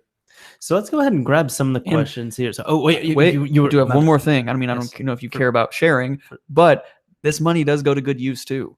It does. You have done an incredible job on keeping up with like just upgrading our equipment here. I've tried. I know it looks silly that we're still doing this over Google Hangouts, but it's like, so just a little bit of an update for anybody that hasn't known. So, obviously after I moved, I ended up dropping like $400 on this mic setup with everything. No joke. I did have, the camera was a sunk cost, but I'm now using a GoPro Hero 4 because I have a cam link right here. I end up getting an Elgato cam link. So that's why if the stream looks a little bit better, that's why. And I also ended up buying a lighting kit as well too to boost the lights a little bit. So yeah, so literally since the last time we streamed, we've got some improvements. This year I've dropped like $600 into hardware for the show because I want it to be better. Incredible. And Brennan, $2. Thank you. Dotry, I hope I get your last name right because it is so appreciated, and I do not want to disrespect people that give me the monies. I never disrespect people that give me the monies. Disrespect. Yeah. One thing the money should go towards, though, and I was telling Devin this, we need a bigger table. Yeah. By the way, guys, I don't eat at this table. I use this to put stuff on and for ModChat. Yeah. And we've talked about this a little too. We've had to play like a little bit of Tetris to get things fitted really well. That's why I told Devin, I'm like, dude, I want we should do it. Like, ideally, we should have a table big enough where we're both going to be like on the same side here, and we'll be able to talk and just have the camera in front of us instead of at this angle. think it'd be better. Yeah, but in the future. I mean, make lemons with lemonade. Sure. But yeah, Brennan, thank you so much. Thank you so much. It's great to have you in the chat. Feel free, you guys that are donating, if you have any questions, this is the time to fire them off. Now, there are several questions that have been dropping, so you want to take some? You go ahead and take the first one because I've been just too hyped. All right. Any thoughts on Steam's new compatibility layer for Linux? Oh, yes. Yes, I have a little bit. I'm so happy you have thoughts on that because I don't. So it's really interesting. So I'm tapping out. So I don't have like a ton.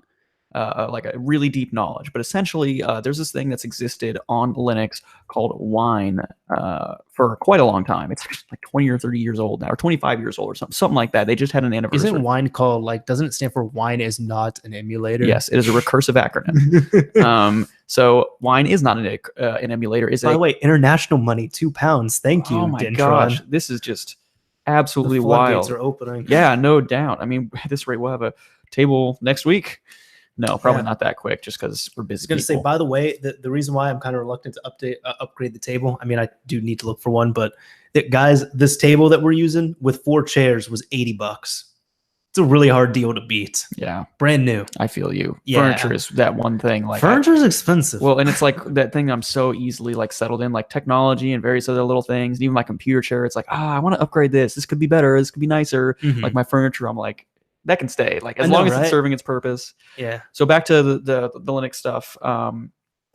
Basically, Wine is a compatibility layer for Windows software on Linux. I won't get into too much of the detail, but it attempts to let you run native Windows EXEs on Linux. It has varying success. There's all kinds of different configurations that you can have per application to really optimize those things. And there's even a website called WineHQ where you can go and see, you can like rate games, like this one worked perfectly. Here are some configurations I had to do to get it to run better, etc., etc. So it should be no surprise that kind of thing could be very valuable for Valve to get on to push gaming on Linux more. I'm sure a lot of you have heard about like what is it? This SteamOS, which is a fork of Debian. I believe it originally was Ubuntu. What's up? I just want to say, so about a month ago, I ended up going to Seattle and I went to Valve. Yeah. One thing I thought was very funny near the end of their tour, people were asking about Steam boxes. That was it. The guy literally said, we pretty much pirated Linux. That was his word. Yeah. I mean, they did it. And I laughed about it. He's like, no, seriously, we pirated Linux for that. Well, yeah, but so I would consider pirating Linux violating GPL. Like maybe something that like... right. And that was just his wording, but I thought that was really funny. I mean, so like they've done a good job of actually staying upstream, which is why I'm actually pretty positive on this whole thing. So I'll get through this pretty quickly or not drag this whole thing down. But Wine can be good for the Steam stuff and SteamOS. They seem to be still kind of working on that, but maybe they just have kind of held back on the jabs. Because it seemed like they came out with, their freaking guns ablaze at first with Steambox and SteamOS. But they've kind of retracted a little bit, but it seems like they're still investing in this. They were pushing more native games. I don't think they really were working with Wine a whole lot before this, but they created an updated version of Wine that actually taps into Vulkan a little bit better, which is a graphics engine that kind of replaces OpenGL and stuff like that. That is way more performant on Linux, and the idea is it's cross-platform, and I believe Windows might have adopted it, or there's a way to get it on Windows, but it's a good thing to not only for just games in general, but cross-platform games. It's going to be easier to write for Vulkan and be able to be on all platforms, and you combine Wine with that, so it's trying to leverage Vulkan with Wine to be able to run your Windows games on there, and they have open sourced it already. So hopefully these will go back upstream into Wine. If not, the code is available, so we should be able to use it. It's pretty cool. I'm very happy they're continuing their investment in Linux as a Linux user. It's awesome. And you serious? Another a $5 donation from K19. Thank you very much for that. I think we should go ahead and take it. I'm gonna tackle this one right now. There may not be paid sponsors, but if you donate with a question, I think it's I mean, if you put a shout on there, we'll throw it up. So yeah. We're gonna get to pretty much as many questions as we can, anyways. This isn't paid for, sure. You know what I mean. Don't think that's the only way to get your questions. But this should be easy enough here. So should I purchase a GDEMU or? I could say that out loud, right? I not GDEMU. It's all uppercase, so I could say GDEMU. Yeah, in there. Okay. I would think so. Okay. Yeah. Should I purchase a GDEMU or a Sega or a Dreamcast SD. I've been getting tired. I've been getting more into Dreamcast Homebrew, but I'm tired of burning discs. I would say buy the one that you can readily purchase. I know the GDEMU, it's pretty tough to get a legitimate version of it unless you want to pay out the nose. I don't know about the Dreamcast SD. I know there's a clone one we talked about, and it seems to do the job, but one, I mean, do you want to support a clone? That's up to you. And two, you can't update it. So if you want something with updates and all that, I would say get the one that you can more readily access. That's going to be my opinion. Glad there's still like attention on Dreamcast, man. Oh yeah, stuff. I have such a soft spot for it. I love it. Let's see. James9937. Any of you use a Steam Link? I've had one for months and never used it. Hooked it up to a projector recently and it worked pretty well. 5 gigahertz Wi-Fi. Sounds like you're having a good time. I have not used it. Have you used anything like it? I know you had a Shield TV. That thing was so bad. I hated that so much. I have a video that is yet to release. I don't know if I'm going to release it, but it's all my rants on why I hated the Shield TV. It's my kind of video.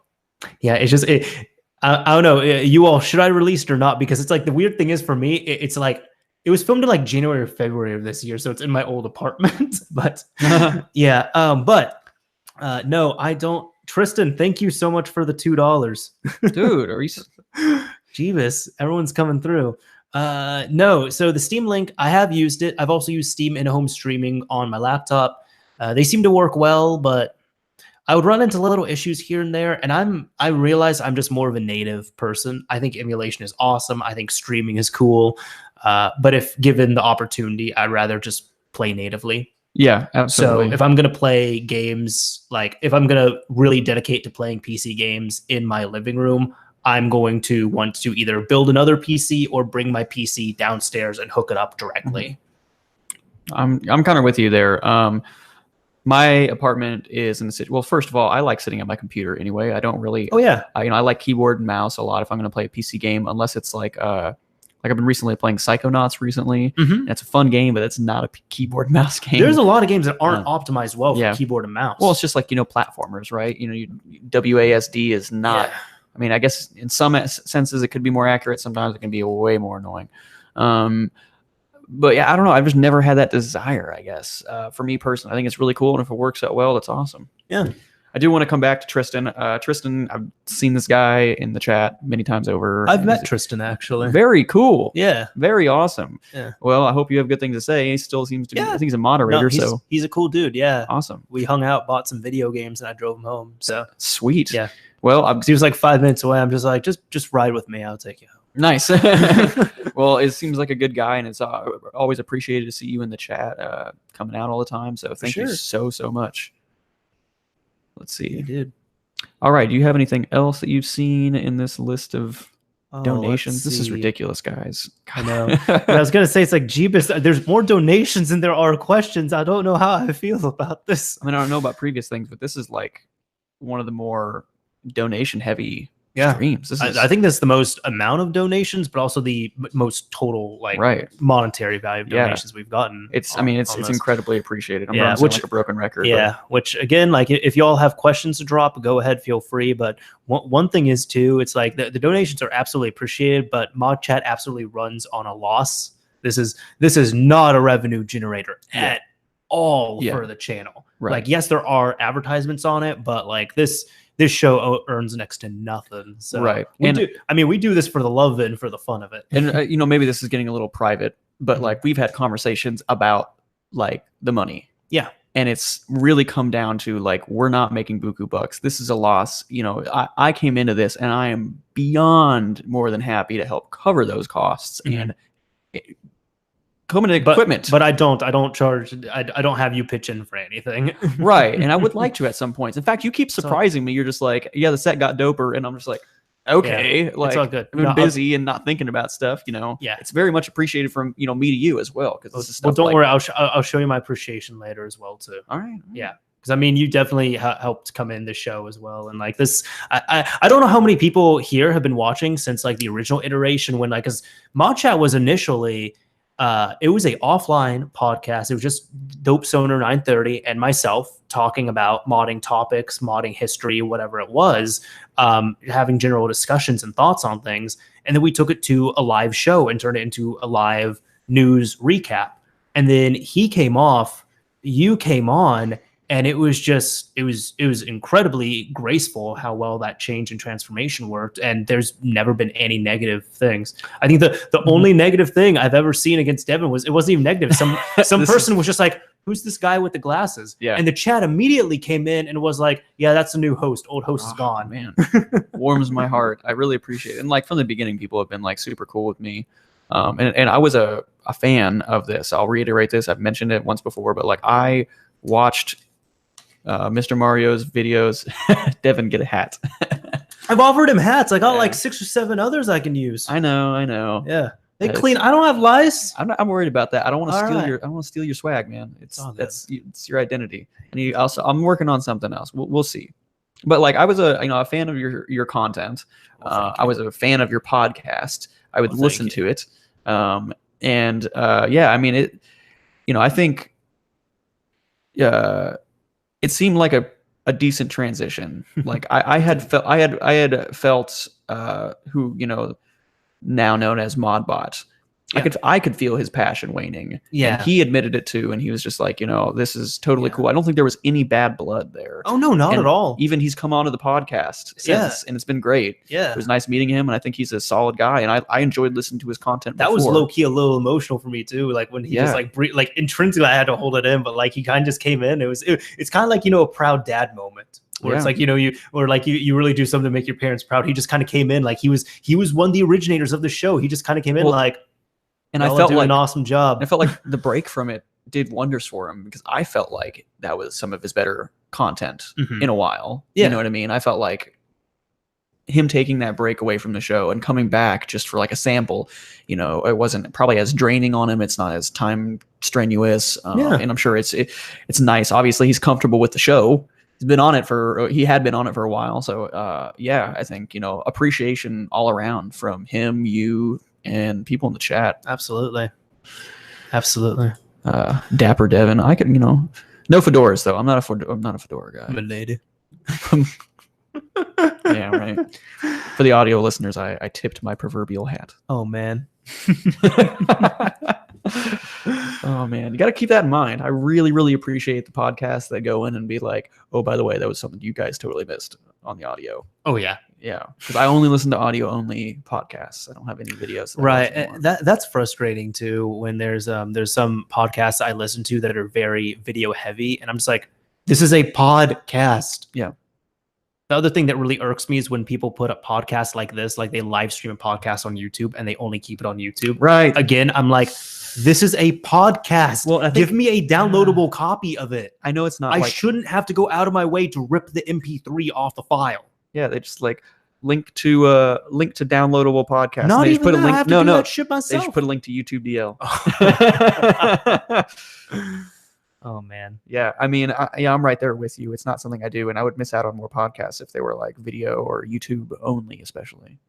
So yeah, some people. I mean, there's a lot of comments and compliments instead of questions. So I mean, we can read Dapper off some, Devin. Yeah, I'm totally down. We'll get you a red robe. Let's see. Noir used the PS2 soft mod video I did.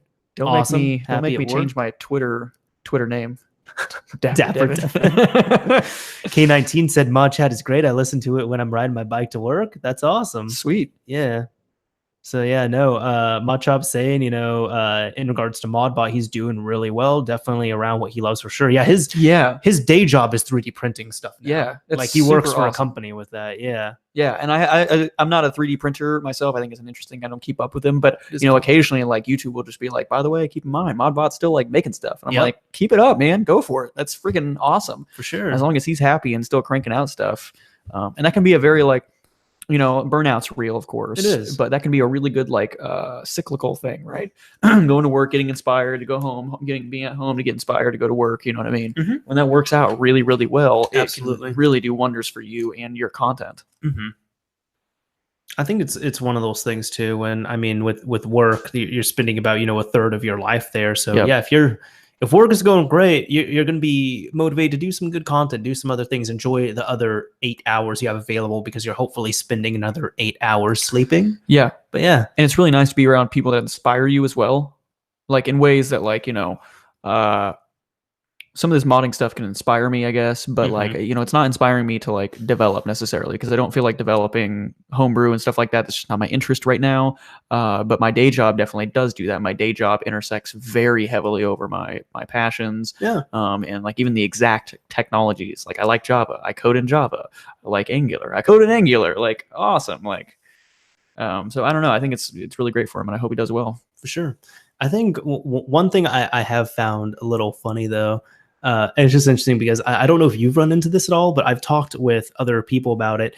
And like my day job, for example, the stuff that I do there is going to be, it's not modding related at all, but it is tech related. And generally it's harder than the stuff that I do on YouTube.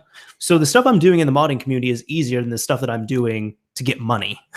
And I've talked with my coworkers who've modded their systems and done a few other things.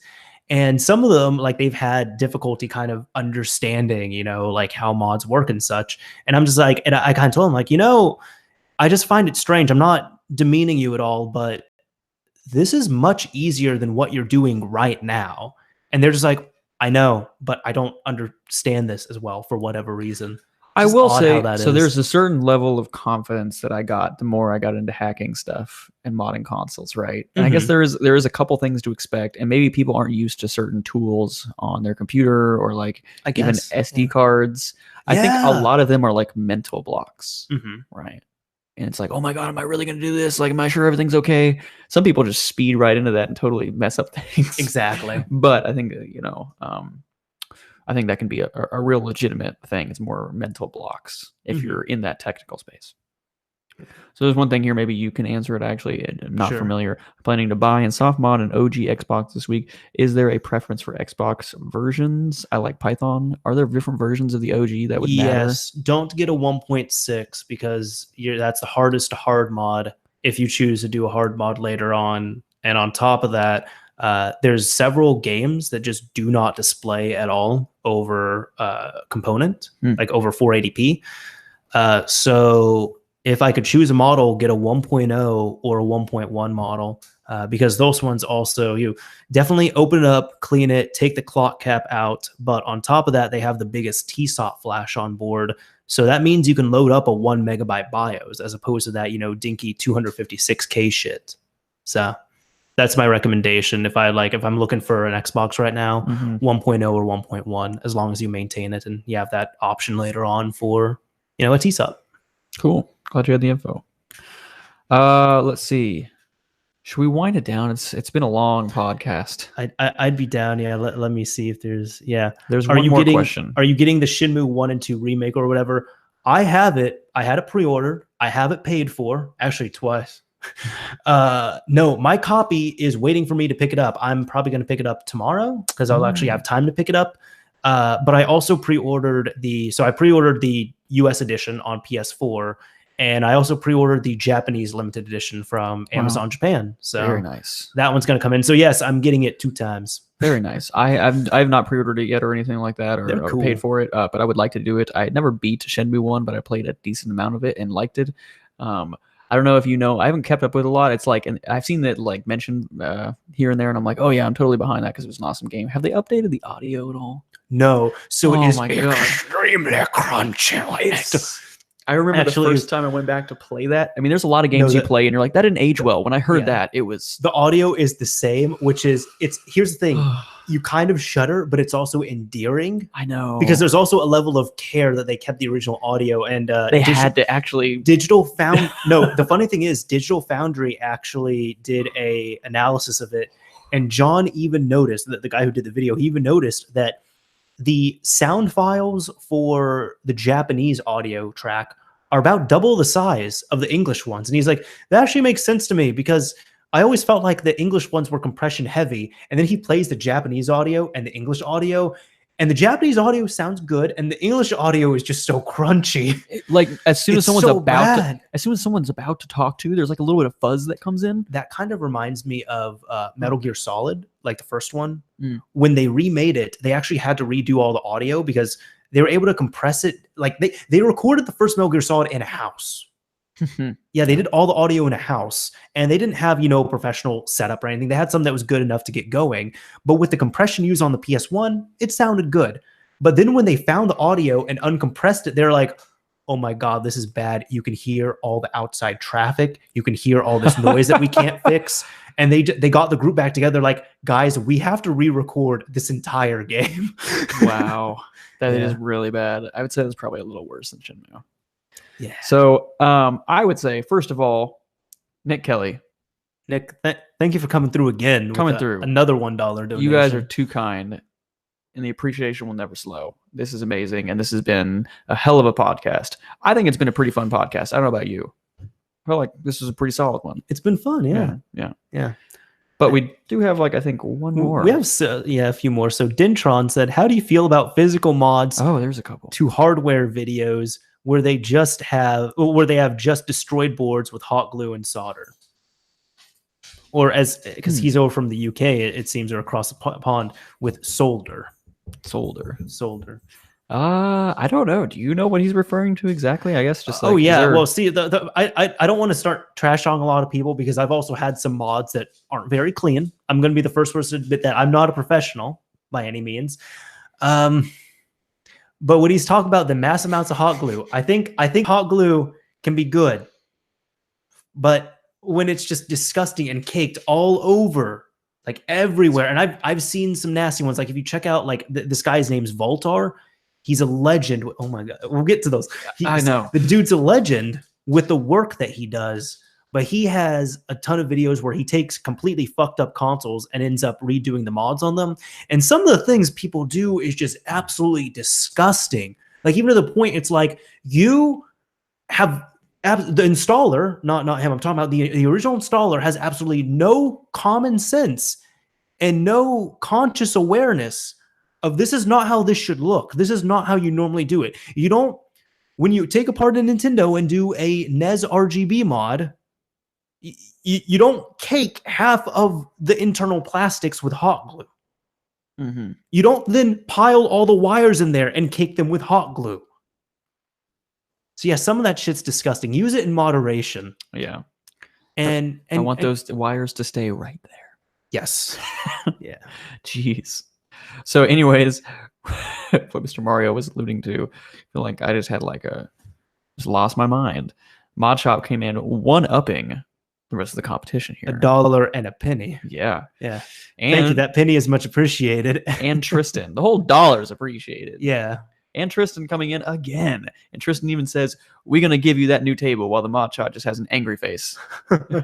There's a bitter rivalry going on in the comments right now. It's fantastic. Yeah. I will say here, so Nora's saying, sad I missed it. Did he do a Discord, everyone? So the way YouTube streaming works is when I announced the show a few days ago, I did do an everyone on my Discord, which y'all can check out down below in the description. We have a good time there. But no, this will get a everyone tag once the stream is done, once it's been processed, and then once it's delivered as a video.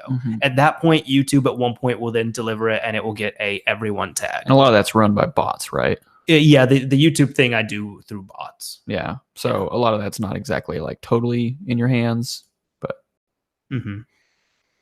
yeah. Sorry to miss you, Noor. I mean, it was definitely a good show, but I hope you tune in once this is uploaded because it was a pretty solid one, I think. For sure. Yeah, I know one person, Famous Hector, is saying hot glue in a game console. That's just stupid. It's not stupid if you use it properly. Like if you have a ton of wires and you just use it a tiny bit, to keep them in place, that's fine. I've seen extremely clean jobs with a little bit of hot glue, but some of the things that scare me are when you have very sensitive traces and you put hot glue on them. If that has to be redone, that's so terrifying to redo. Yeah, I imagine. Yeah. And getting that stuff off. Don't go crazy with it. Well, getting hot glue off is easy, but if you're putting it directly on traces and stuff, then like I mean, I can imagine like depending on, I don't know, maybe it wouldn't be too bad, but I could like see it ripping up a capacitor that may not be like seated really well or something. Yeah, it can do that. So it can do that. Well, should we start winding it down? It's been a long stream. I'd totally be down for that. Yeah, I didn't think this stream was going to I didn't think this was going to go on for so long. The topics were pretty tight, but you know, it worked out for some good conversation, I think. Absolutely. I didn't get too heated. Yeah, you did not. I thought you were going to go nuts, but you did not. So so yeah, should we go ahead and wrap it up? Let's go ahead. Yeah, let's wrap this all up. Devin, where can people find you online? Well, people can find me here on ModChat. That's true. That's true. I really encourage you guys to come out and watch the live stream. In the meantime, though, since we only do this once a month, you can come find me on Twitter mainly. Paranoid Coder. Definitely check me out. Mention me, talk to me, hit me up, or just follow me. For sure. Yeah, that's pretty much it these days. You have a YouTube channel as well. That's true. Yeah. That's trite. True and right. Trite. It's very true and right. Yes, trite. Indeed. You can find me at Paranoid Coder on there as well. I do make videos. I crank out about one a month. So yeah, kind of got my script all written out for this next one. So I'm hoping to get that recorded here soon. Crank it out last minute like every other time. Right on. Yeah. Right on. Jesus Christ. ModShop with another meme donation. It's much appreciated. But he one-upped himself again. Yeah. With $1.02. Did he one-up himself? Because no one else one-upped him. He's just asserting his dominance. I guess so. Yeah. I will answer real quick. The Ace, no, he didn't mention anything about RTX until now. RTX and like he's talking about the new GPUs. Yeah. I heard about ray that. tracing. Yeah. I'm good on GPUs for a while. Yeah. I got a 1080 Ti, and I barely use it. So yeah, I've got a I don't need a 2080. I've got a 960 and I only game here and there. Yeah, so how much is he gonna donate? I don't know. You make it hard to end a stream, ModShop. Yeah. I will give $1.03. Thank you again. So especially because I just realized the timing is off. Remember, right, on the chat? Yeah. So it's like, yes. Take that at ModShop. ModShop is calling himself out. I like it. For sure. The people in our chat, man, it's fantastic. It's great. It's great. Yeah. Anyways, at least with this, you can find me on Twitter. I'm mostly there, of course, on YouTube here. So if you want to check in with other videos I do a lot of tutorials, all that fun stuff, please feel free to subscribe to the channel. It's much appreciated. We do these monthly. I have another podcast, Mario's Minute, that's also monthly, where it's normally just me. Sometimes there's a guest on it. This episode is just going to be me, the one at the end of the month. Yeah, Instagram, pretty much everything, like all my social media links are down below in the description if you're checking this out on YouTube. And as for ModChat and Mario's Minute, you can find them on all major podcasting platforms. So Google, iTunes, all that fun shit. $1.04. Oh, stop draining your wallet, please. We don't need it. Oh, man. But thank you so much. Oh my God, ModChat's getting a new table. he's just gonna donate a table next time. We're not even gonna see how it's possible. It's just gonna be a table emoji instead of $1. Right. Yeah. Newer is trying to one up him plus 1 cent. Oh my God. He's gonna take it seriously. Be careful. Oh man. All right. We'll wind it down before we get any donations. I never thought I would say that. Yes. All right. Thank you so much, everyone. I really appreciate it. It's been great to have you guys in the chat. Absolutely. Anyways, this is Mr. Mario signing off. Thank you all for watching, everyone, and listening, and we'll see you next month. See you.